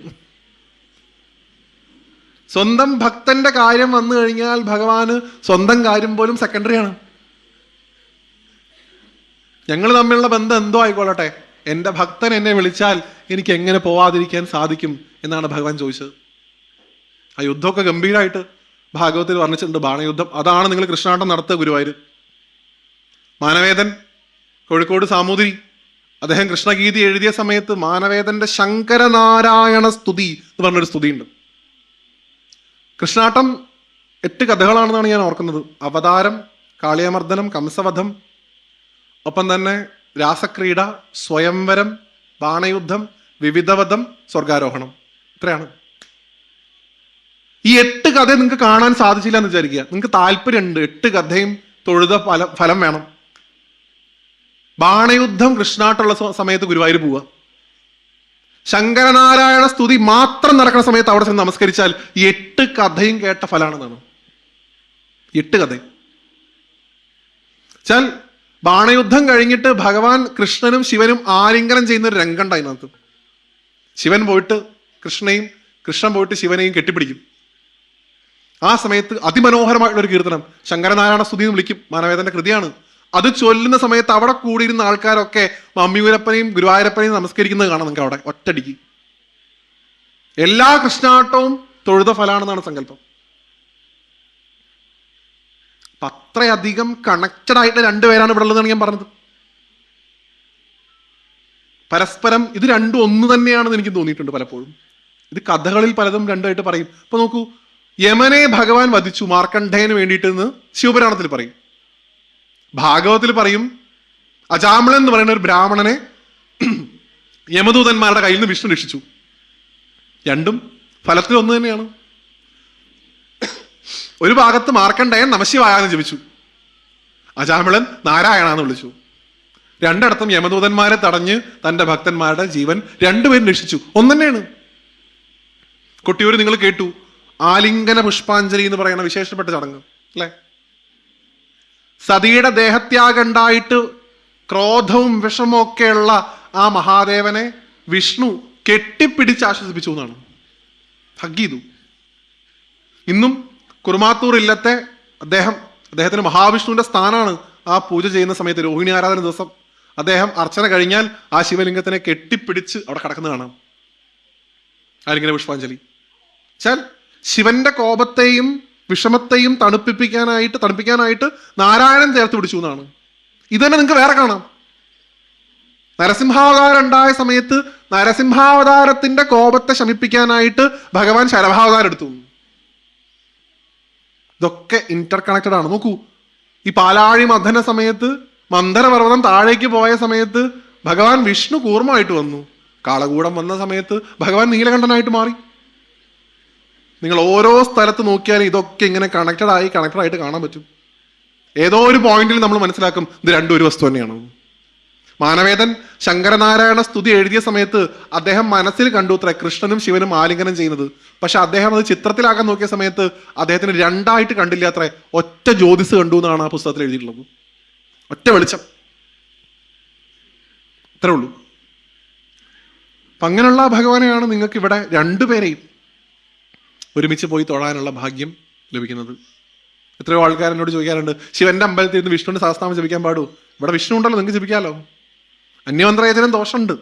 അത് മറ്റ് സ്ഥലങ്ങളിൽ, അത് ഇല്ലാത്ത ഭാഗത്ത് നമുക്ക് ഭേദഭാവം ഇല്ല നമ്മുടെ ഭാഗത്ത്. ഞാൻ പറഞ്ഞല്ലോ, ഇവിടെ നമ്മളെല്ലാവരും സമചിത്തതയോടുകൂടി ഒരു ഈശ്വരനെ തന്നെ പല പേരിൽ ആരാധിക്കുന്ന സംസ്കാരം തുടരുന്ന ആളുകളാണ് നമ്മൾ. പക്ഷെ ആ സംസ്കാരത്തിൽ ഞാൻ വീണ്ടും വീണ്ടും പറയുന്നു, ആദ്യത്തെ മുൻഗണന എപ്പോഴും നമ്മുടെ ദേശക്ഷേത്രങ്ങൾക്ക് കൊടുക്കാൻ ശ്രമിക്കുക. നിങ്ങൾ 6 മണിക്കൂർ പോയി തൊഴുന്ന ഗുരുവായൂരപ്പൻ നിങ്ങൾ എന്നെ കാണാൻ വരുമ്പോൾ എൻ്റെ നാട്ടിലെ അമ്പലത്തിൽ പോകണമെന്ന് അദ്ദേഹം പറയണു അല്ലേ? നോക്കൂ, ഞാനിത് എപ്പോഴും പറയാറുള്ളൊരു കാര്യമാണ്. ഗുരുവായൂരപ്പന്റെ പരദേവതാ സ്ഥാനത്തുള്ള ഭഗവതിയാണ് എടത്തിരിയത്തവ് ഭഗവതി. ആ ഭഗവതിക്ക് എല്ലാ കൊല്ലവും ഗുരുവായൂരപ്പൻ താലപ്പൊലി നടത്തുന്നുണ്ട്. സെപ്പറേറ്റ് ആയിട്ട് ദേവസ്വം വക താലപ്പൊലി എന്ന് വിളിക്കും. രണ്ടെണ്ണം. ഒന്ന് പിള്ളേര് താലപ്പൊലി, ഗുരുവായൂർ പ്രദേശത്തുള്ള ആൾക്കാർ നടത്തുന്ന താലപ്പൊലി. 2 ദേവസ്വം വക താലപ്പൊലി. അത് ആരും നടത്തുന്നത്? ഗുരുവായൂരപ്പൻ നടത്തുന്നത്. സ്വന്തം നാട്ടിലെ അമ്പലം നോക്കാൻ ഗുരുവായൂരപ്പൻ നമ്മളോട് പറയുന്നു. സ്വാമിയുടെ അടുത്ത് ഉള്ള ആളാണ് എൻ്റെ കൂടെ ഇരിക്കുന്നത്. നോക്കൂ, ഭഗവാൻ ആരാധിച്ചിരുന്ന ഭഗവതിയാണ് നിങ്ങൾ മാളികപ്പുറത്ത് പോയി തൊഴുന്നത്. അല്ലാണ്ട് കാമുക സങ്കല്പത്തിനൊന്നും ഇവിടെ അടിസ്ഥാനമൊന്നുമില്ല. പിന്നെ ഞാൻ കല്യാണം കഴിച്ചോളാം എന്നൊന്നും ആരോടും പറഞ്ഞിട്ടുമില്ല. മധുര മീനാക്ഷിയാണെന്നാണ് പന്തളൻ രാജോടൊന്നും പറയുന്നത്. അവരുടെ പരദേവതയാണ്. ഭഗവാൻ തൻ്റെ അവതാരോദ്ദേശം പൂർത്തിയായിട്ട് ആ സന്നിധാനത്ത് ഭഗവാന്റെ സാന്നിധ്യം ഉണ്ടാവുമ്പോൾ ഭഗവാന് നിർബന്ധമായിരുന്നു താൻ ആരാധിച്ചിരുന്ന ഭഗവതിയും തന്നെ കാണാൻ വരുന്ന ആളുകൾ കാണണം. മാളികപ്പുറത്ത് അമ്മയായിട്ട് ആ ഭഗവതി നമ്മുടെ കൂടെ ഇരിക്കുന്നു. ഇവരൊക്കെ പ്രൊമോട്ട് ചെയ്തിട്ടുള്ളത് എന്താ? സ്വന്തം പൈതൃകത്തെ, സ്വന്തം സംസ്കാരത്തെ ഉയർത്തിപ്പിടിച്ചവരാണ് ഗുരുവായൂരപ്പനും അയ്യപ്പസ്വാമിയും ഒക്കെ. നമ്മളും അവരുടെ ഭക്തരാണെങ്കിൽ ആദ്യം പിന്തുടരേണ്ടത് ആ രീതിയാണ്. ഭഗവാനെ കാണാനുള്ള യാത്ര 41 ദിവസം വ്രതം എടുത്ത് നമ്മൾ തുടങ്ങുന്നത് നമ്മുടെ ദേശക്ഷേത്രത്തിൽ കെട്ടി നിറച്ചിട്ടാണ്, അല്ലെങ്കിൽ വീട്ടിൽ കെട്ടി നിറച്ചിട്ടാണ്. ആദ്യത്തെ ആധ്യാത്മികതയുടെ അടിസ്ഥാനം വീടും പിന്നീട് ദേശക്ഷേത്രമാണ്. അങ്ങനെയാണ് അതിന്റെ ഫ്ലോ. ആദ്യം വീട്, അവിടെ ഒരു പരദേവത, പരദേവത, അത് കഴിഞ്ഞ് സ്വന്തം നാട്ടിലെ ക്ഷേത്രം, അത് കഴിഞ്ഞേ ഉള്ളൂ മഹാക്ഷേത്രം. ഞാൻ എല്ലായിടത്തും പറയാറുള്ള കാര്യമാണ്, ഞാൻ ഗുരുവായൂരപ്പനെ കുറിച്ച് സംസാരിക്കാൻ തുടങ്ങിയിട്ട്, ഞാൻ ഗുരുവായൂരപ്പനെ അടുത്തറിയാൻ ശ്രമിക്കാൻ തുടങ്ങിയിട്ട്, ഞാൻ ഗുരുവായൂരപ്പനെ അറിഞ്ഞ ഒരാളൊന്നുമല്ല. ഒരു 20 വർഷമായിട്ടാണ് ഞാനും ഗുരുവായൂരപ്പൻ തമ്മിലുള്ള ബന്ധം തുടങ്ങിയിട്ടുള്ളൂ. പക്ഷെ ഞാൻ ജനിച്ചപ്പോൾ തൊട്ട് ഞാൻ എൻ്റെ തറവാട്ടിൻ്റെ പരദേവതയുടെയും എൻ്റെ ദേശത്തെ ദേവതയുടെയും മകനാണ്. ഗുരുവായൂരപ്പനെ ഞാൻ തിരഞ്ഞെടുത്തതാ. കഥ കേട്ടും ഐതിഹ്യം കേട്ടും ഭാഗവതം കേട്ടും സീരിയൽ കണ്ടും എനിക്ക് തോന്നി എനിക്ക് ഗുരുവായൂരപ്പനോടാണ് ഇഷ്ടം, ഞാൻ ഗുരുവായൂരപ്പനെ ഇഷ്ടപ്പെട്ടു. പക്ഷെ ഞാൻ തിരഞ്ഞെടുക്കാതെ എൻ്റെ കൂടെയുള്ള രണ്ടുപേരാണ് എൻ്റെ പരദേവതയും എൻ്റെ ദേശദേവതയും. എൻ്റെ ചോയ്സ് അല്ല, എനിക്ക് മാറ്റാൻ പറ്റില്ല. അത് ഫിക്സ്ഡ് ആണ്, അത് കോൺസ്റ്റന്റ് ആണ്. ഈ പ്രദേശത്ത് വന്ന് ജനിക്കുന്ന ഓരോരുത്തർക്കും ഈ ഭഗവാൻ ഫിക്സ്ഡ് ആണ്. ഈ ഭഗവാനെ മാറ്റിയിട്ടൊന്നുമില്ല. ബാക്കി നിങ്ങൾക്ക് ഇഷ്ടമുള്ള പോലെ മാറ്റാം. നിങ്ങൾക്ക് കുറച്ചാലും ഗുരുവായൂരപ്പനെ ഭജിക്കാം, കുറച്ചാലും മുരുകനെ ഭജിക്കാം, കുറച്ചാലും ദേവിയെ ഭജിക്കാം. അത് നിങ്ങളുടെ താല്പര്യം. പക്ഷെ ഈ മണ്ണിൽ വന്ന് ജനിച്ചു കഴിഞ്ഞാൽ ഈ ദേശക്ഷേത്രത്തിന്റെ ഒരു പ്രജയായി നമ്മൾ ഓട്ടോമാറ്റിക്കലി മാറി. നമ്മുടെ ഉത്തരവാദിത്തമാണ് ഈ ക്ഷേത്രം. ഞാൻ എപ്പോഴും പറയാറുണ്ട്, നമ്മുടെ ആരാധനാലയം മാത്രമല്ല ക്ഷേത്രം, നമ്മുടെ ഉത്തരവാദിത്തം കൂടിയാണ് ക്ഷേത്രം. ഈ ക്ഷേത്രം ഒരു മഹാക്ഷേത്രമാക്കി മാറ്റാൻ നിങ്ങൾ വിചാരിച്ചാലാണ് സാധിക്കുള്ളൂ. നിങ്ങളെ കൊണ്ട് അത് പൂർണ്ണമായിട്ടും സാധിക്കും. നിങ്ങൾ അതുകൊണ്ട് അങ്ങനെ ഇരിക്കുന്നത്. ഞാനിത് വീണ്ടും വീണ്ടും റിപ്പീറ്റ് ചെയ്യുന്നത് ഇവിടെ വന്നപ്പോൾ എനിക്ക് തോന്നിയ ആ ഒരു പ്രതീതിയാണ്. ഇവിടെ വന്നിങ്ങോട്ട് കയറി ഇരുന്ന സമയത്ത് നിങ്ങൾ ഈ ഭഗവാനെ നന്നായി നോക്കുന്നുണ്ടെന്ന് എനിക്കറിയാം. നമ്മുടെ ആ ഒരു പൈതൃകം നിങ്ങൾ കുട്ടികൾക്ക് പറഞ്ഞു കൊടുക്കൂ. കുട്ടികളുടെ പങ്കാളിത്തമാണ് എപ്പോഴും ക്ഷേത്രങ്ങളിൽ കുറവ് കാണുന്നത്. ഞാൻ എല്ലായിടത്തും പറയാറുണ്ട്. ഇപ്പൊ വിഷ്ണു കേൾക്കുന്നുണ്ടെങ്കിൽ കേൾക്കട്ടെ. എല്ലായിടത്തും ഒരു പ്രധാനപ്പെട്ട കമ്മിറ്റി ഉണ്ടാവും. ഒപ്പം എല്ലായിടത്തും ഞാൻ പോകുന്ന സമയത്ത് മാതൃസമിതി ഉണ്ടാവാറുണ്ടാവും. വളരെ നല്ല കാര്യമാണ്. പക്ഷെ എന്തുകൊണ്ട് അവിടെ നിൽക്കുന്നു? എന്തുകൊണ്ട് നമുക്ക് കുട്ടികളുടെ കൂടി ഒരു സമിതി അല്ലെങ്കിൽ കുട്ടികളുടെ കൂടി ഒരു പങ്കാളിത്തമുള്ള ഒരു സദസ്സ് ക്ഷേത്രത്തിൽ ഉണ്ടാക്കാൻ സാധിക്കുന്നില്ല? അതല്ലേ കൂടുതലായിട്ട് വേണ്ടത്? അവരേതെങ്കിലും ഒരു ദിവസം, ഇപ്പൊ നിങ്ങൾക്ക് അങ്ങനെ തിങ്കളാഴ്ചയാണെങ്കിൽ തിങ്കളാഴ്ച, അല്ലെങ്കിൽ തിരുവാതിര നക്ഷത്രം വരുന്ന ദിവസമാണെങ്കിൽ അങ്ങനെ. ഇവിടെ ഇപ്പം വിഷ്ണു ഉള്ളതുകൊണ്ട് വ്യാഴാഴ്ചയെങ്കിൽ വ്യാഴാഴ്ച, അല്ലെങ്കിൽ രോഹിണിയോ അഷ്ടമിയോ ഏതെങ്കിലും വരുന്ന ദിവസം ഏതാണായിക്കോട്ടെ. ഒരു കുട്ടികളുടെ കൂടി പങ്കാളിത്തത്തിലുള്ള ഒരു ആധ്യാത്മികമായിട്ടുള്ള സദസ്സുകൾ ക്ഷേത്രത്തിൽ സംഘടിപ്പിക്കപ്പെടുമ്പോഴാണ് മഹാദേവനും ഗുരുവായൂരപ്പനും ഏറ്റവും കൂടുതൽ സന്തോഷിക്കുന്നത്. കാരണം ഈ ക്ഷേത്രം ഇന്നേക്കോ നാളേക്കോ വേണ്ടിയിട്ടുള്ളതല്ല, ഇത് നൂറ്റാണ്ടുകൾക്ക് വേണ്ടിയിട്ടുള്ള ഡെപ്പോസിറ്റാണ്. നമ്മളൊക്കെ പോയാലും ഇവർ രണ്ടുപേരും ഇവിടെ ഉണ്ടാവും. ഈ ദേവിമാരും ഉണ്ടാവും, ഗണപതി ഉണ്ടാവും, ശാസ്താവ് ഉണ്ടാവും, എല്ലാവരും ഇവിടെ ഉണ്ടാവും. ആർക്ക് വേണ്ടിയിട്ട്? നമ്മുടെ എത്രയോ തലമുറകൾക്ക് വേണ്ടിയിട്ട്. ആ തലമുറകൾക്ക് ഒരു ആപത്ത് വരുമ്പോൾ, ഒരു സന്തോഷം വരുമ്പോൾ ഓടി വരാൻ ഈ ക്ഷേത്രം ഇവിടെ ഉണ്ടാവേണ്ടത് നമ്മുടെ ആവശ്യമല്ലേ? അപ്പൊ ഈ ക്ഷേത്രത്തിന്റെ അഭിവൃദ്ധിക്ക് വേണ്ടി മറ്റാരും ചെയ്തതിനേക്കാൾ കൂടുതൽ പ്രവർത്തനങ്ങൾ ചെയ്യേണ്ടത് നമ്മുടെ ഉത്തരവാദിത്തമാണ്. അതാണ് ഞാനത് റിപ്പീറ്റ് ചെയ്തത്. നിങ്ങൾ ആരും ചെയ്യാത്തോണ്ടല്ല. കുട്ടികൾ കേൾക്കുന്നുണ്ട് കുറച്ച് പേര്, അവർ കേൾക്കട്ടെ എന്ന് കരുതിയിട്ടാ. അവരുടെ ഒരു ഭക്തി, അവരുടെ ഒരു ഭഗവാനോടുള്ള മനോഭാവമൊക്കെ മാറട്ടെ എന്ന് കരുതിയിട്ടാണ് ഞാൻ കുറെ കഥകളൊക്കെ പറഞ്ഞത്. ആ മനോഭാവമൊക്കെ മാറി ഭയമൊന്നുമില്ലാതെ ഞാനൊരു കൂവളമാല നേർന്നിട്ട് അത് കഴിക്കാതിരുന്നു കഴിഞ്ഞാൽ എൻ്റെ കാലൊടിക്കുന്ന ആളാണ് ശിവൻ എന്നുള്ള കോൺസെപ്റ്റ് ആ കുട്ടികൾ പുറത്തു വരട്ടെ. ഞാൻ എൻ്റെ ഭഗവാനെ എന്ന് വിളിച്ചു കഴിഞ്ഞാൽ എൻ്റെ കൂടെ വന്ന് നിന്ന് എൻ്റെ ഭാഗത്താണ് ന്യായം എന്നുണ്ടെങ്കിൽ എൻ്റെ ഒപ്പം നിൽക്കുന്ന മഹാദേവനെ കാണാൻ ആ കുട്ടികൾക്ക് സാധിക്കട്ടെ. അതിന് ആദ്യത്തെ ശ്രമം അവരുടെ ഭാഗത്ത് നിന്ന് അല്ല ഉണ്ടാവേണ്ടത്, നമ്മുടെ ഭാഗത്തു നിന്നാണ്. നമ്മൾ പകർന്നു കൊടുക്കുന്നതാണ്. അതിനു വേണ്ടിയിട്ടുള്ള എല്ലാ പശ്ചാത്തലവും ഇവിടെ ഉണ്ട്. ഒന്നിൻ്റെ ഒരു കുറവ്. അപ്പം ഞാനിങ്ങനെ ഡ്രൈവ് ചെയ്ത് ശ്രീത്തിൻ്റെ എൻ്റെ കൂടെ ഉള്ള ആളുടെ അവിടെ പറഞ്ഞു, എത്ര നല്ലൊരു സ്ഥലം എന്ന് പറഞ്ഞിട്ടാണ് അവൻ ഇങ്ങോട്ട് കയറുന്നത് ചെയ്തത്. വെച്ചാൽ ഇവിടെ വരുമ്പോൾ തന്നെ ഒരു സമാധാനം കിട്ടുന്നത്. ഇന്നിപ്പോൾ എല്ലാവരും ഇന്നർ പീസ് എവിടെയെന്ന് കരുതിയിട്ട് ഓടിക്കൊണ്ടിരിക്കുകയാണ്. സ്വന്തം നാട്ടിൽ അങ്ങനെ ഇന്നർ പീസ് കിട്ടുന്ന സ്ഥലങ്ങൾ കാണാതിരിക്കുമ്പോഴാണ് എന്ത് കുത്തിവെച്ചാലാണ് ഇന്നർ പീസ് കിട്ടുക എന്ന് ആൾക്കാർ ആലോചിച്ചുകൊണ്ടിരിക്കുന്നത്. അപ്പോഴാണ് ഈ ഓപ്പറേഷൻ തുഫാനൊക്കെ വേണ്ടി വരുന്നത്. സമാധാനം അന്വേഷിച്ച് എവിടെയും പോകേണ്ട ആവശ്യമില്ല. സ്വന്തം നാട്ടിൽ സമാധാനം ഉണ്ട്. അത് തിരിച്ചറിഞ്ഞാൽ മതി. അവിടെ എന്തോ പൂജയൊക്കെ നടക്കണു, കുറച്ച് മണിയടി ശബ്ദമൊക്കെ കേൾക്കാം, പലപ്പോഴും ഇത്തിരി പായസമൊക്കെ കിട്ടുന്നൊരു സ്ഥലം, അങ്ങനെയല്ല അതിനെ കാണേണ്ടത്. അതാണ് നമ്മളുടെ അടിസ്ഥാനം എന്നുള്ള ഭാവത്തിൽ ഉണ്ടാവണം. നോക്കൂ, ക്ഷയത്തിൽ നിന്ന് ത്രാണനം ചെയ്യുന്നത് കൊണ്ട് ക്ഷേത്രം, അത് ശരീരത്തിൻ്റെയും മനസ്സിൻ്റെയും. എല്ലാവരും ഇന്ന് അനുഭവിച്ചുകൊണ്ടിരിക്കുന്നത്, ഈ അമ്പലത്തിലേക്ക് വന്നിട്ടാണെങ്കിലും എത്രയോ തവണ അങ്ങിത് കാണുന്നില്ലേ ഭഗവാൻ എന്ന് ചോദിക്കാത്തവരാരാണുള്ളത്? എൻ്റെ ഈ വിഷമം അങ്ങ് കാണുന്നില്ലേ, എന്തിനാണ് എന്നെ ഇങ്ങനെ നരകിപ്പിക്കുന്നത്? എത്രയോ ആൾക്കാർ ചോദിക്കാറുണ്ട്. അതിൽ നിന്ന് നിങ്ങൾക്ക് ത്രാണനം കിട്ടണമെന്നുണ്ടെങ്കിൽ അദ്ദേഹം ഇരിക്കുന്നത് നിങ്ങളുടെ ഉള്ളിലും കൂടിയാണെന്നുള്ള ചിന്ത ഉണ്ടാവണം എന്നാണ് ഞാൻ പറഞ്ഞത്. അത് എളുപ്പമല്ല എന്ന് ഞാൻ പറഞ്ഞു. അതിന് പ്രാക്ടീസ് വേണമെന്ന് ഞാൻ പറഞ്ഞു. ആ പ്രാക്ടീസ് ചെയ്യാൻ പറ്റുന്ന ഏറ്റവും നല്ല സ്ഥലം സ്വന്തം നാട്ടിലെ അമ്പലമാണെന്ന് ഞാൻ റിപ്പീറ്റ് ചെയ്യുന്നു. നിങ്ങളെ ഇവിടെ ആരും പിടിച്ചു മാറ്റില്ല. നിങ്ങളെ ഇവിടെ ആരും ഉന്തിത്തള്ളി വിടില്ല. നിങ്ങളോട് ആരും ഇവിടെ മതി മതി എന്ന് പറയില്ല. ഇത് നിങ്ങളുടെ അമ്പലമാണ്. നിങ്ങൾക്ക് പൂർണ്ണ സ്വാതന്ത്ര്യം ഇവിടെ ഉണ്ട്. നട്ടുച്ചയ്ക്ക് 1 മണിക്ക് വന്നിട്ട് നട തുറക്കൊന്നും പറയരുതേ, ഇതെന്റെ അമ്പലമാണ്. പക്ഷെ നിങ്ങൾക്ക് ആരാധിക്കാനുള്ള സ്വാതന്ത്ര്യം. നോക്കൂ, നമ്മുടെയൊക്കെ ആധ്യാത്മികതയുടെ അടിസ്ഥാനം വീടുകളായിരുന്നു, ഇപ്പോഴും ആണ്. പക്ഷെ നമ്മുടെ വീടുകളിലൊന്നും ഇതിനെക്കുറിച്ചൊന്നും പറഞ്ഞു കൊടുക്കാൻ സാധിക്കുന്ന മുത്തശ്ശന്മാരോ മുത്തശ്ശിമാരോ ഒക്കെ ഇന്ന് വളരെയധികം കുറവാണ്. അതുകൊണ്ടാണ് പല ആളുകളും ഇന്ന് യൂട്യൂബ് നോക്കിയിട്ട് എങ്ങോട്ട് ആദ്യത്തെ തിരി തെളിയിക്കണം, ഏത് വ്രതം എടുത്താൽ ഏത് ഫലം ഉണ്ടാവും എന്നൊക്കെ ഗവേഷണം നടത്തിക്കൊണ്ടിരിക്കുന്നത്. സ്വന്തം നാട്ടിലെ ക്ഷേത്രത്തിൽ അറിവ് സമ്പാദിക്കാനുള്ള സാധ്യത ഉണ്ടെന്ന് മനസ്സിലാക്കുക. ഇവിടെ ഞാൻ വന്നപ്പോൾ ഇവരോടൊക്കെ സംസാരിച്ചു. അവരെന്നോട് അതിൻ്റെ കാര്യങ്ങളൊക്കെ പറഞ്ഞത് എനിക്കെന്തെങ്കിലും വിശേഷം ഉണ്ടായതുകൊണ്ടല്ല. നിങ്ങളൊന്ന് ചോദിച്ചാലും അവർ പറഞ്ഞുതരും. ചോദിക്കാതിരിക്കുന്നതാണ് പ്രശ്നം. നിങ്ങൾ നാളെ നിങ്ങളുടെ കുട്ടിയെ കൊണ്ട് ഈ ക്ഷേത്രത്തിൽ വന്നിട്ട് ഒരു ഉണ്ണിയപ്പം വഴിപാട് കഴിച്ചിട്ട് ആ ഉണ്ണി ഗണപതിക്ക് ആ ഉണ്ണിയപ്പം നേദിക്കാനായിട്ട് ആ ശ്രീകോവിലിനകത്തേക്ക് കയറ്റിയിട്ട് തിരിച്ച് തിരുമേനി അത് എടുത്തുകൊണ്ടിരുമ്പോൾ നിങ്ങളുടെ കുട്ടി നിങ്ങളുടെ തോളിൽ ഇങ്ങനെ തോണ്ടിയിട്ട് ചോദിക്കും, അങ്ങോട്ട് പോയപ്പോഴും പത്തപ്പുണ്ടായിരുന്നു, ഇങ്ങോട്ട് വന്നപ്പോഴും പത്തപ്പുണ്ടല്ലോ, അപ്പൊ ഭഗവാൻ ഒന്നും കഴിച്ചില്ലേ? കാലങ്ങളായിട്ട് ഇവിടെ എങ്ങനെ കുട്ടിയെ? അതല്ല അതിനുള്ള മറുപടി. എന്താണ് ക്ഷേത്രത്തിലെ നേദ്യ സംസ്കാരം എന്ന് നിങ്ങൾ ചോദിക്കുക, അവർ പറഞ്ഞുതരും. പറയാതിരിക്കുന്നതല്ലല്ലോ, അവർ ഇങ്ങനെ പറയാൻ തയ്യാറായി നിൽക്കുമ്പോൾ നമ്മൾ ചോദിക്കാത്തതല്ലേ തെറ്റ്? ഞാനിപ്പോൾ നിങ്ങളോട് വെറുതെ ഒരു ചുമ്മാ തമാശയ്ക്ക് ചോദിക്കാം കേട്ടോ, തമാശയ്ക്ക് കൂട്ടിയാൽ മതി. നമ്മൾ ഈ അമ്പലത്തിൽ പോയിട്ട് ഇങ്ങനെ ആക്കണത് എന്തിനാ? ആരെങ്കിലും ഒരാൾ എനിക്ക് പറഞ്ഞു തരൂ. ആരൊക്കെയോ അങ്ങനെ ആക്കി കണ്ടു, അപ്പൊ ഞാനും 2 കൈയും ആയിക്കോട്ടെ. പണ്ടേ ഇങ്ങനെ അവസാനിപ്പിക്കാൻ കേട്ടോ, ഗുരുവായൂർ ശബരിമല സീസൺ സമയമാണ്. അപ്പൊ ഈ അന്യ സംസ്ഥാനത്തു നിന്നുള്ള മലയാളി ഒരിക്കലും അങ്ങനെ ചെയ്യില്ല. മലയാളി പിന്നെ പ്രബുദ്ധ കേരളത്തിലാണ് നമ്മൾ ജീവിക്കുന്നത്.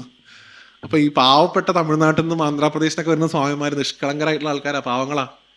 അപ്പൊ ഞങ്ങളിങ്ങനെ ഈ എടത്തിരുത്ത് ഭഗവതിർ അവിടെ സംസാരിച്ചുകൊണ്ട് നിൽക്കുക, 2 പേരുണ്ട്. അപ്പോൾ ഒരു ഗുരുസ്വാമി മുമ്പിൽ നിൽക്കുന്നുണ്ട്. അദ്ദേഹത്തെ കണ്ടറിയാം, അദ്ദേഹത്തിന് കുറെ മാലകളും കാര്യങ്ങളൊക്കെ ഉണ്ട്. അപ്പൊ അദ്ദേഹം എടത്തിരുത്ത് ഭഗവതി തൊടാനായിട്ട് ഇങ്ങനെ ക്യൂ നിൽക്കുമ്പോൾ, അക്കാലത്ത് ഗുരുവായൂർ പ്രദേശങ്ങളിലൊക്കെ കോട്ടരുമ നല്ലോണം ഉണ്ടായ ഒരു കാലമായിരുന്നു. ഒരു സാധനം ഇവിടെ എന്തായാലും പറയുക, വണ്ട് പോലത്തെ ഒരു സാധനം ഇല്ലേ, ഒരു പ്രാണി, അത് ചെവിയിലൊക്കെ പോയി കഴിഞ്ഞാൽ നല്ല സുഖമാണ് അത്. അപ്പോ ആ പറഞ്ഞ സാധനം ഇങ്ങനെ പാറി വന്നിട്ട് ഈ പാവസ്വാമിയുടെ ദേഹത്തിരുന്നു. ഞാനിങ്ങനെ അദ്ദേഹത്തെ നോക്കിക്കൊണ്ടിരിക്കുന്ന വലിയ കൗതുകം, അത്യാവശ്യം കാണാനും കൊള്ളാം അദ്ദേഹത്തെ. അപ്പൊ അദ്ദേഹത്തിന് ഇവിടെ ഇരുന്ന ആ കോട്ടരുമ കണ്ടപ്പോൾ ഞാൻ സ്വാമിയോട് പറഞ്ഞു, സ്വാമി ഇത് അവിടെ ഒരു പാത്തിട്ടെ എന്ന് പറഞ്ഞിട്ട് അദ്ദേഹം അതിനൊരു അടി അടിച്ചു. ഈ അടി അടിച്ച സമയത്ത് അത് പാറിയിട്ട് നേരെ ഭഗവതിയുടെ ഒരു തൂക്കുവിളക്ക് അദ്ദേഹം നിൽക്കുന്നതിന്റെ അപ്പുറത്തുണ്ട്, അതിൽ പോയി വീണു. ഞങ്ങൾ നോക്കുമ്പോൾ അതിങ്ങനെ മലർന്ന് കിടന്ന് ചക്രശ്വാസം വലിക്കുക, കൈയും കാലോട്ട് അടിക്കുക. ജീവൻ വേണേ ഭഗവാനെ. അപ്പൊ അയാൾ പാവം സ്വാമിയല്ലേ, ഈ മാലട്ട കാലത്ത് എൻ്റെ ഒരു കൈ കൊണ്ടുള്ള അടി കൊണ്ട് ഒരു പാവം സാധു ജന്തുവിന്റെ പ്രാണം പോണ്ടാന്ന് കരുതി അദ്ദേഹം തൻ്റെ ഈ ഇടത്തെ കൈ ഇങ്ങനെ എടുത്തിട്ട് അതിന്റെ ഈ അഗ്രഭാഗം കൊണ്ട് ആ എണ്ണയിൽ നിന്ന് ഈ വണ്ടിനെ എടുത്തിട്ട് അദ്ദേഹം പുറത്തേക്ക് ഇട്ടു. അദ്ദേഹം കൈ തുടച്ച് അദ്ദേഹം നേരെ മുമ്പിക്കും പോവുകയും ചെയ്തു. പിന്നെ നമ്മൾ നോക്കുമ്പോൾ കാണുന്നത് അദ്ദേഹത്തിന്റെ പുറകിൽ വന്ന 12 സ്വാമിമാരും ഗംഭീരായിട്ട് ഒരു സ്വാമി കാണിച്ചത് കാണിക്കുക എന്നുള്ളതാണ് ഞങ്ങളുടെ ഉത്തരവാദിത്തം അവർ പറഞ്ഞത്. സനാതനധർമ്മം ബ്ലൈൻഡ്ലി ഫോളോ ചെയ്യാനുള്ള ഒന്നല്ല. ഞാൻ വീണ്ടും വീണ്ടും പറയുന്നു, ഈ ധർമ്മം നിലനിൽക്കുന്നത് അറിവിന്റെ മുകളിലാണ്.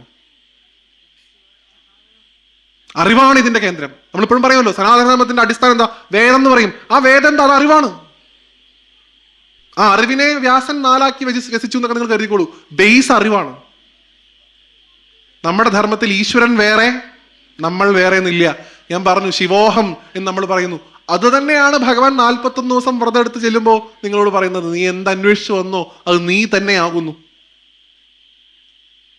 ഈ സനാതന ധർമ്മത്തിന്റെ ബ്യൂട്ടിയാണ്. നിങ്ങൾക്ക് ഇവിടെ ഈശ്വരൻ വേറെ നമ്മൾ വേറെ ആ ഏർപ്പാടില്ല. നമ്മളും ഈശ്വരനും ഒന്നാണ് എന്ന് പഠിപ്പിക്കുന്ന ലോകത്തൊരു ധർമ്മം ഉണ്ടെങ്കിൽ അത് നമ്മൾ ഈ ജീവിക്കുന്ന സനാതന ധർമ്മമാണ്. അതിന്റെ ഭാഗമായിട്ട് നമ്മൾ ഇവിടെ ഇരിക്കുന്നു. അതിൽ അഭിമാനിക്കുക. എന്തൊക്കെയോ പൂജയൊക്കെ നടക്കണ ഈ ഹിന്ദു മതത്തിൽ വന്ന് പ്ലീസ് അങ്ങനെ കരുതരുത്. നിങ്ങൾ ഈ വന്ന് ജനിക്കുന്ന സംസ്കാരം ഏറ്റവും ശ്രേയസ്കരമാണ്. അതിനെക്കുറിച്ച് അറിയുമ്പോഴാണ് അത് മനസ്സിലാക്കാൻ സാധിക്കുന്നത്. ഏറ്റവും ചെറിയ പ്രാണിയിലും ഈശ്വരനെ കാണാൻ പഠിപ്പിക്കുന്ന സംസ്കാരമാണ് നമ്മുടേത്. അതിന്റെ അടിസ്ഥാനം ഒന്ന് ഞാൻ പറഞ്ഞു, അറിവാണ്. 2 ധർമ്മമാണ്. ആ ധർമ്മത്തെയാണ് ഭഗവാൻ വാഹനാക്കിയിട്ടുള്ളത്, ഋഷഭം. നന്ദി. ആ ധർമ്മത്തിന്റെ മുകളിലാണ് നമ്മളൊക്കെ ഇങ്ങനെ ഈ അഭ്യാസങ്ങളൊക്കെ നടത്തിക്കൊണ്ടിരിക്കുന്നത്. അതിനെ സംരക്ഷിക്കുക എന്നുള്ളത് നമ്മുടെ കൂടെ ഉത്തരവാദിത്തമാണ്. ക്ഷേത്രത്തെ സംസ്കരിക്കുന്നതിലൂടെ, അല്ലെങ്കിൽ ക്ഷേത്രത്തിന്റെ സംസ്കാരത്തിന്റെ ഭാഗമാവുന്നതിലൂടെ, ക്ഷേത്രത്തെ സംരക്ഷിക്കുന്നതിലൂടെ നമ്മളും യഥാർത്ഥത്തിൽ ചെയ്യുന്നത് ഗുരുവായൂരൻ പറഞ്ഞതുപോലെ ധർമ്മ സംസ്ഥാപനം തന്നെയാണ്. നമ്മുടെ വിചാരം ഇങ്ങനെ വെള്ളക്കുതിരയിൽ കുറെ കാലം കഴിഞ്ഞാൽ ഏതോ ഒരു സിനിമയിൽ ഇപ്പൊ കാണിച്ചതുപോലെ മറ്റേ ദിബിയ പതുകോണിന്റെ മകനായിട്ട് കൽക്കി ജനിച്ചിട്ടുണ്ടെന്ന് പറഞ്ഞൊരു കുട്ടിയുണ്ട് എൻ്റെ ഫ്രണ്ട്. അതുപോലെയല്ല, കൽക്കി എന്ന് വരും, എല്ലാം കൽക്കി ചെയ്തോളും എന്ന് കരുതി കൈയും കെട്ടിയിരിക്കാൻ നമ്മുടെ ധർമ്മം നമ്മളോട് പറഞ്ഞിട്ടില്ല. നമ്മളിലുള്ള ഭഗവാനെ തിരിച്ചറിയാനും നമ്മൾ പണിയെടുക്കുകയാണ് വേണ്ടത്. അതിനുവേണ്ടി നിങ്ങൾക്ക് ആശ്രയിക്കാൻ സാധിക്കുന്ന ഏറ്റവും മഹത്തരമായിട്ടുള്ള ക്ഷേത്രമാണ് പലരുമംഗലത്തുള്ളത്. ഇവിടെ വരാൻ സാധിച്ചതിലുള്ള അതിയായിട്ടുള്ള സന്തോഷം നിങ്ങളെ അറിയിക്കുന്നു. ഭഗവാനോട് നിങ്ങൾക്ക് എന്തും ചോദിക്കാം. നിങ്ങളുടെ സ്വന്തം അച്ഛനാണ്. അച്ഛനോട് ചോദിക്കുന്നതിൽ ഫോർമാലിറ്റീസ് വേണ്ട. അച്ഛാ എനിക്കിത് വേണം, അത്രേ വേണ്ടുള്ളൂ. നിങ്ങളൊരു 1000 ശ്രീരുദ്രൻ ജപിച്ചിട്ട് ഭഗവാനെ അസുഖം മാറ്റി തരണേ, അങ്ങനെ നിങ്ങൾക്ക് താല്പര്യം ആവാം. ഭഗവാനെ അച്ഛാ എനിക്ക് എൻ്റെ കാലുകൊണ്ട് നല്ല വേദനയുണ്ട്, ഒന്ന് മാറ്റി തരണമെന്ന് പറയാം. നിങ്ങളുടെ താല്പര്യമാണ്. അറിവുള്ളവർ അങ്ങനെ ചെയ്യട്ടെ. അറിവിന്റെ പാതയിൽ സഞ്ചരിക്കുന്നവർ പ്രാരംഭഘട്ടത്തിലൂടെ സഞ്ചരിക്കട്ടെ. അപ്പം അതുകൊണ്ട് എങ്ങനെ ഭഗവാനെ ഭജിക്കണം എന്നുള്ളതൊന്നും ഞാൻ നിങ്ങൾക്ക് പറഞ്ഞുതരാൻ ആരുമല്ല. എങ്കിൽ പോലും ഈ ഒരു പോയിന്റൂടെ പറഞ്ഞ് ഞാൻ നിർത്താം. ഈ ഭഗവാൻ നാളെ നിങ്ങളുടെ മുമ്പിൽ വന്ന് നിന്ന് കഴിഞ്ഞാൽ നിങ്ങൾ എന്ത് ചോദിക്കും? എനിക്കറിയാൻ താല്പര്യമുണ്ട്. പണ്ടൊരു മുത്തശ്ശി പറഞ്ഞതുപോലെ പേരക്കുട്ടിയുടെ പേരക്കുട്ടിയുടെ പേരക്കുട്ടിയുടെ കല്യാണത്തിന് സ്വർണത്തിന്റെ തളികയിൽ പാൽപ്പായസം കുടിക്കാൻ സാധിക്കണേ ഭഗവാനെ. അയമ്മയ്ക്ക് 90 വയസ്സുണ്ട്. എന്നിട്ട് അയമ്മ പറഞ്ഞു എൻ്റെ പേരക്കുട്ടിയുടെ പേരക്കുട്ടിയുടെ പേരക്കുട്ടിയുടെ കല്യാണം കാണാൻ എനിക്ക് പറ്റണം. അങ്ങനെയൊക്കെ ചോദിക്കാം. കഴിഞ്ഞ ദിവസമൊക്കെ അങ്ങനെ ചില ചോദ്യങ്ങളൊക്കെ കേട്ടു. രസകരമായിട്ടുള്ള ചില വരങ്ങളൊക്കെ ചോദിച്ച കുട്ടികളുണ്ട്. എൻ്റെ കണക്ക് ടീച്ചർക്ക് പ്രാന്താവണേ ടീച്ചറെ, അങ്ങനെ എന്നൊരു കുട്ടി ചോദിച്ചിട്ടുണ്ട്. പ്രഭാഷണം കഴിഞ്ഞ് ഇറങ്ങി വന്നപ്പോൾ ഏട്ടാ കണക്ക് മാഷ്ക്ക് പ്രാന്താവാൻ എന്താ ചെയ്യാന്ന് ഞാൻ പറഞ്ഞു നന്നായിട്ടുണ്ട്. അതാണ് കേട്ട് വളർന്നതേ. വീട്ടില് വൈകുന്നേരം ആയി കഴിഞ്ഞാൽ അടിയാണ്. ഒന്ന് നമ്മുടെ വീട്ടിലുള്ള അടി പോരാത്തതിന് ചാനലിലുള്ള അടി വേറെ. അപ്പൊ അതുകൊണ്ട് എന്ത് ഭഗവാനോട് ചോദിക്കണം? ഞാൻ കഴിഞ്ഞ ദിവസം ഗുരുവായൂരം പറഞ്ഞ പോലെ ഗുരുവായൂരപ്പന്റെ കയ്യിൽ നിന്ന് വേണോ ഗുരുവായൂരപ്പനെ വേണോ? അതാണ് നമ്മുടെ ചോയ്സ്. നിങ്ങൾക്ക് തിരഞ്ഞെടുക്കാം. ഏതോ യു ക്യാൻ ചൂസ് ഗുരുവായൂരപ്പൻ അല്ലെങ്കിൽ ഗുരുവായൂരപ്പന്റെ കയ്യിൽ നിന്ന്. രണ്ടും നമുക്ക് താല്പര്യമുണ്ട്, നമുക്ക് രണ്ടും വേണം. പക്ഷെ ഗുരുവായൂരപ്പന്റെ കയ്യിൽ നിന്ന് കിട്ടുന്നത് അതിന് നമുക്ക് അർഹത ഉണ്ടാവണം, ഒന്നാമത്തെ കാര്യം. 2, അത് ഭഗവാൻ തരുന്നത് സന്തോഷത്തോടു കൂടി വേണം, പിടിച്ചു വാങ്ങാൻ നിൽക്കാതിരിക്കുക. ഭക്തി മാത്രം ഉണ്ടാവണമെന്ന് ഞാൻ പറയുന്നില്ല, ആവശ്യമുള്ളത് ചോദിച്ചോളൂ.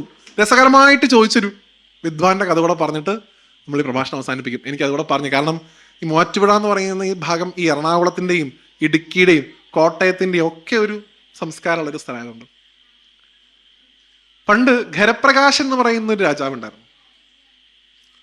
അയാളുടെ ജോലി എന്തായിരുന്നു വെച്ച് കഴിഞ്ഞാൽ അയാൾ വലിയ രാജാവൊക്കെ ആയതുകൊണ്ട് അദ്ദേഹം രാവിലെ എണീറ്റ് ഏറ്റവും ശുദ്ധമായിട്ടുള്ള പൂക്കൾ മരത്തിന്റെ മുകളിൽ നിന്ന് അദ്ദേഹം തന്നെ പറിച്ചെടുത്ത് കൊണ്ടുവന്ന് ശിവനെ പൂജിക്കും.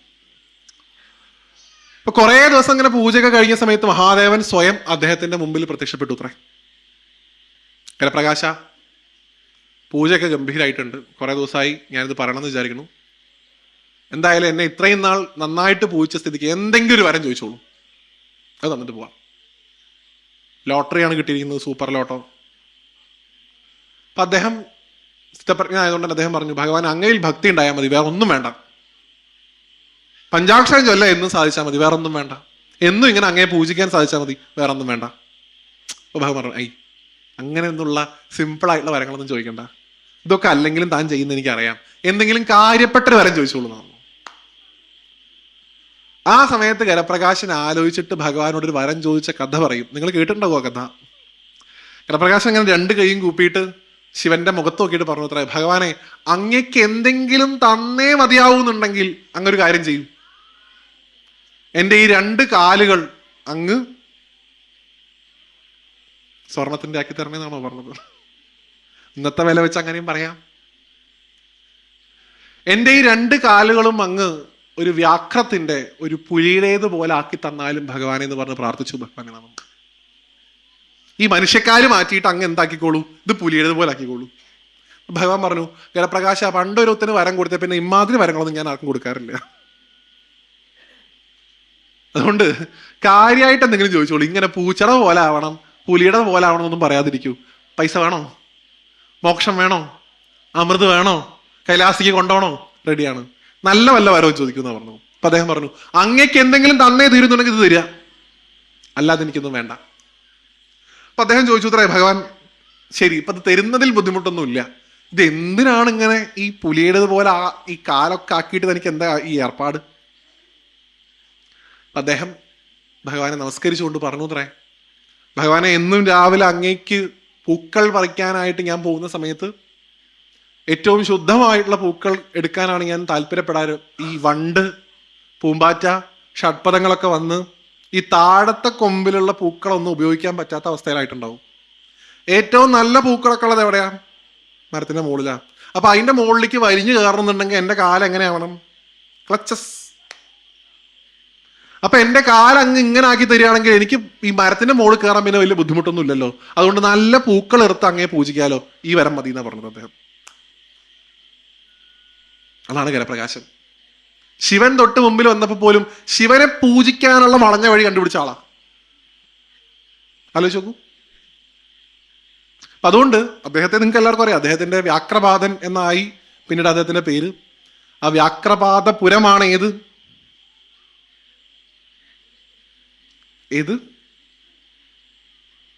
വ്യാക്രപാദപുരം ഏതാ? ഖരമഹർഷി ഒരേ സമയം 3 ശിവലിംഗങ്ങൾ ഒരുമിച്ച് പ്രതിഷ്ഠിച്ചു. ഒന്ന് വലത്തെ കൈകൊണ്ട് പ്രതിഷ്ഠിച്ചു, ഒന്ന് രണ്ടാമത്തെ ഇടത്തെ കൈകൊണ്ട് പ്രതിഷ്ഠിച്ചു, ഒന്ന് വായ കൊണ്ട് കടിച്ചിരുത്തി അവിടെ പ്രതിഷ്ഠിച്ചു. വലത്തെ കൈകൊണ്ട് പ്രതിഷ്ഠിച്ചത് അതേതാ സ്ഥലം? വലത്തെ കൈകൊണ്ട് പ്രതിഷ്ഠിച്ചത് വൈക്കം, ഇടത്തെ കൈകൊണ്ട് അതിപ്പോ നിങ്ങൾ എല്ലാവരും പറയുമല്ലോ. കടിച്ചിരുത്തിയത് കൊണ്ട് കടുത്തുരുത്തി, അല്ലേ? അങ്ങനെയൊക്കെ ഭഗവാനോട് പ്രാർത്ഥിച്ച ആൾക്കാരുണ്ട് എന്ന് സൂചിപ്പിച്ചു എന്നേ ഉള്ളൂ. ഇവിടെ വന്ന് നാളെ പുലിയുടെ പോലെ കാലാവണമെന്നല്ല ഞാൻ പറഞ്ഞത്. ഭഗവാനോട് ഭക്തിയോടുകൂടിയുള്ള പ്രാർത്ഥനകൾ നടത്താൻ നമുക്ക് സാധിക്കട്ടെ. പല ആൾക്കാരും ഉണ്ട്. പണ്ട് ചിദംബരത്ത് ഭഗവാനോട് വന്നിട്ട് ഒരു രാജാവ് എല്ലാ ദിവസവും വന്ന് കരയിത്രേ, ഈ ഇങ്ങി ഇങ്ങി ഇങ്ങി എന്ന് പറഞ്ഞ് കരയും. എന്താണെന്ന് വെച്ചാൽ അയാൾ പറയൂല. രാത്രി ഒരു ദിവസം വന്നിട്ട് ഭഗവാൻ സ്വപ്നത്തിൽ പറഞ്ഞത്രേ, വല്ല ആവശ്യം ഉണ്ടെങ്കിൽ മുഖത്തേക്ക് പറയണം, അല്ലാണ്ട് രാവിലെ വന്ന് മനസ്സിന്റെ മൂഡ് കളയരുതെന്ന്. എല്ലാ ദിവസവും രാവിലെ വരിക, വന്ന് കരയുക, പോവുക. അപ്പൊ ചോദിച്ചു, എന്തിനാ കരയണേന്ന്? അപ്പൊ അദ്ദേഹം ഭഗവാനോട് പറഞ്ഞ ആവശ്യം നിങ്ങൾക്ക് വളരെ രസകരമായിട്ട് തോന്നും. അദ്ദേഹം ശിവനോട് പറഞ്ഞത്രേ, ഭഗവാൻ അങ്ങ് എത്ര നാളായിട്ട് ഈ വലത്തെ കാല് പൊക്കി നിൽക്കണു, അങ്ങേക്ക് അതൊന്ന് താഴെ വെച്ചിട്ട് ഇടത്തെ കാല് പൊക്കിക്കൂടെ? പിറ്റേ ദിവസം പോയപ്പോ അദ്ദേഹത്തിനെ സ്വാന്തനിപ്പിക്കാൻ വേണ്ടി ഭഗവാൻ ആ രൂപത്തിൽ നിന്നു കൊടുത്തു എന്നാണ് കഥ. ഇത്രയും സിമ്പിൾ ആയിട്ടുള്ള ഒരാളെയാണ് ഇന്ന് പറഞ്ഞ് രണ്ടാമത്തേന് കത്തിക്കുന്നു പറഞ്ഞ് നിങ്ങൾ പേടിപ്പിക്കണത്. ഇത്രയും സിമ്പിൾ ആയിട്ടുള്ള ആ ശിവനെ. അതുകൊണ്ട് നിങ്ങൾ ഏത് റോൾ മോഡൽ വേണമെങ്കിലും എടുത്തോളൂ. നിങ്ങൾക്ക് മറ്റേ കൈലാസ്നാഥനിലെ ശിവനെ സങ്കല്പിച്ചിട്ടാണ് നിങ്ങൾ തോന്നണമെങ്കിൽ ആവാം. ഞാൻ മോശമൊന്നും പറയില്ല. ഞാൻ എൻ്റെ ചെറുപ്പത്തിൽ ഗുരുവായൂരപ്പനെ കണ്ടിരുന്നത് നിതീഷ് ഭരദ്വാജിലായിരുന്നു. അയാളെ കാണുമ്പോൾ എനിക്ക് ഗുരുവായൂരപ്പനാണ് ഒരു ചിന്ത ഉണ്ടായിരുന്നു. അപ്പോൾ ഏത് ഭാവത്തിലും നിങ്ങൾക്ക് ഭഗവാനെ കാണാം. ആ കാണുന്നതിൻ്റെയൊക്കെ അടിസ്ഥാനം എപ്പോഴും ഈ ക്ഷേത്രമാവട്ടെ എന്ന് മാത്രമാണ് പറഞ്ഞു വെക്കുന്നത്. ഇത്രയും നേരം ഞാൻ കൂടുതൽ സമയം എടുത്തെങ്കിൽ നിങ്ങൾ ക്ഷമിക്കുക. നിങ്ങൾക്ക് വിശക്കുന്നുണ്ടാവാൻ, ചിലപ്പോൾ കുട്ടികളൊക്കെ ഉണ്ടാവും. നിങ്ങൾക്ക് ബോറടിച്ചോ? സന്തോഷം. അപ്പം എന്തായാലും ഇനി കൂടുതൽ സമയം ഇവിടെ നിന്ന് കഴിഞ്ഞാൽ നാളെ രാവിലെ കായംകുളത്ത് എൻ്റെ പ്രഭാഷണത്തിന് ഞാൻ ഇനി ഉറങ്ങേണ്ടി വരുന്നുണ്ട്. അപ്പം അതുകൊണ്ട് തൽക്കാലത്തേക്ക് ഇവിടെ നിന്ന് ഭഗവാനെ വന്ന് തൊഴാനുള്ള ഈ ഭാഗ്യത്തെ ശിരസ നമസ്കരിച്ചുകൊണ്ട് ഇതേപോലുള്ള സജ്ജനങ്ങളെയൊക്കെ കാണാൻ, നിങ്ങളെപ്പോലുള്ള മഹാത്മാക്കളെയൊക്കെ കാണാനുള്ളൊരു ഭാഗ്യം തന്ന ഗുരുവായൂരപ്പനെയും മഹാദേവനെയും സാഷ്ടാംഗം നമസ്കരിച്ചുകൊണ്ട് ഈ ക്ഷേത്രത്തിന് എല്ലാ തരത്തിലുള്ള അഭിവൃദ്ധി ഉണ്ടാവട്ടെ എന്ന്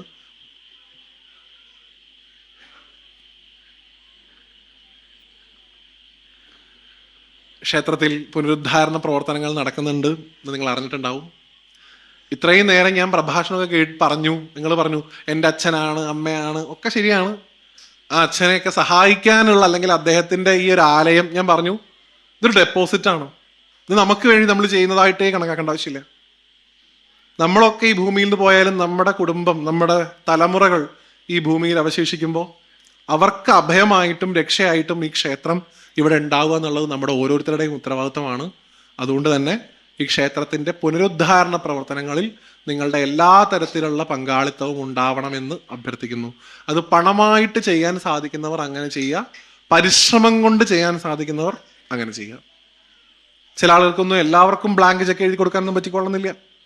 പക്ഷേ ഇവിടെ കുറേ ആളുകൾ ഈ ക്ഷേത്രത്തിന് വേണ്ടിയിട്ട് അധ്വാനിക്കുന്ന സമയത്ത് നിങ്ങൾക്ക് തോന്നുകയാണ്, ഇപ്പോൾ ഒരു സംഭാവന പിരിക്കാൻ പോകുന്ന സമയത്ത് ഇന്ന് നിങ്ങളുടെ കൂടെ ഞാനും വരാം എന്ന് പറയാൻ നിങ്ങൾക്ക് സാധിക്കുമെങ്കിൽ അതും ഈ ക്ഷേത്രത്തിന്റെ പുനരുദ്ധാരണത്തിനുള്ള ഒരു പങ്കാളിത്തമാണ്. ഇവിടെ വരുന്ന സമയത്ത് ഇവിടെ ഏതെങ്കിലും ഒരു ഇല ആ പ്രദക്ഷിണ വഴിയിൽ കിടക്കുന്നുണ്ടെങ്കിൽ അത് മാറ്റിയിടുന്നത് പോലും ഭഗവാനോടുള്ളൊരു സമർപ്പണമായിട്ട് കാണുക. പണം മാത്രം വേണമെന്ന് ഞാൻ പറഞ്ഞിട്ടില്ല ഒരിക്കലും. അതിൽ കൂടുതൽ നിങ്ങൾക്ക് സാധിക്കുക ഈ പുനരുദ്ധാരണ പ്രവർത്തനങ്ങളൊക്കെ കഴിഞ്ഞ് ഈ ക്ഷേത്രമൊക്കെ ഒരു ഗംഭീര ക്ഷേത്രമായിട്ട്, ഇപ്പം തന്നെ ഗംഭീരമാണ്, ഞാൻ പറഞ്ഞത് ഇതിൻ്റെ ഇൻഫ്രാസ്ട്രക്ചർ കൂടെ ഡെവലപ്പ് ചെയ്യാൻ അവർ നോക്കിക്കൊണ്ടിരിക്കുന്നത്. അതിൻ്റെ ഭാഗമായിട്ട് നമ്മൾ മാറുന്ന സമയത്ത് അടുത്ത തലമുറ ഇത് കണ്ട് വളരുക എന്നുള്ള പ്രധാനപ്പെട്ട കാര്യം കൂടെ പ്രത്യേകം ശ്രദ്ധിക്കുക. ഈ ക്ഷേത്രം ഈ ആചന്ദ്ര താരം കാലം മുഴുവൻ ഈ ഒരു ഭൂമിയും അഭയമായിട്ടുണ്ടാവട്ടെ എന്ന് ഗുരുവായൂരപ്പനോട് പ്രാർത്ഥിക്കുന്നു, മഹാദേവനോട് പ്രാർത്ഥിക്കുന്നു. ഇവിടെ വരാൻ സാധിച്ചതിലുള്ള അതിയായിട്ടുള്ള സന്തോഷം എനിക്ക് വളരെയധികം ടച്ചിങ് ആയിട്ട് തോന്നുന്നത്. എനിക്ക് വിഷ്ണു ഒരു വീഡിയോ ഇവിടെ അയച്ചു തന്നിരുന്നു. പാവം ആരൊക്കെയൊക്കെയോ ഇവിടെ ഫ്ലക്സ് കെട്ടാനൊക്കെ ആയിട്ട് ഒരുപാട് ഫ്ലക്സുകളൊക്കെ നിരത്തി വെച്ച് അവർ രാത്രിയൊക്കെ ഉറക്കമില്ലാതെ ഫ്ലക്സ് ഒക്കെ കെട്ടുന്നതിൻ്റെ വീഡിയോ ഞാൻ കണ്ടു. ഞാൻ അവരുടെ ഓരോരുത്തരുടെയും കാലിൽ നമസ്കരിക്കുന്നു അത്രയധികം സ്നേഹം കാണിച്ചതിന്. അത് ഗുരുവായൂരപ്പനോടും മഹാദേവനോടുമായിട്ടുള്ളൊരു സമർപ്പണമായിട്ട് കാണുന്നു. അതൊന്നും ഞാൻ എൻ്റേതാണ് എന്ന ഭാവത്തിൽ എടുക്കുന്നില്ല. അത്തരത്തിലൊക്കെ സേവിക്കുന്ന ആളുകളുള്ള ഈ നാട്ടിൽ വരാനുള്ള ഭാഗ്യം തന്ന ഗുരുവായൂരപ്പനെ ഒരിക്കൽ കൂടി നമസ്കരിച്ചുകൊണ്ട് ഈ പ്രഭാഷണത്തെ ഉപസംഹരിക്കുന്നു. നിങ്ങൾക്ക് എല്ലാവർക്കും എൻ്റെ ഹൃദയം നിറഞ്ഞ നന്ദി. Thank you so much.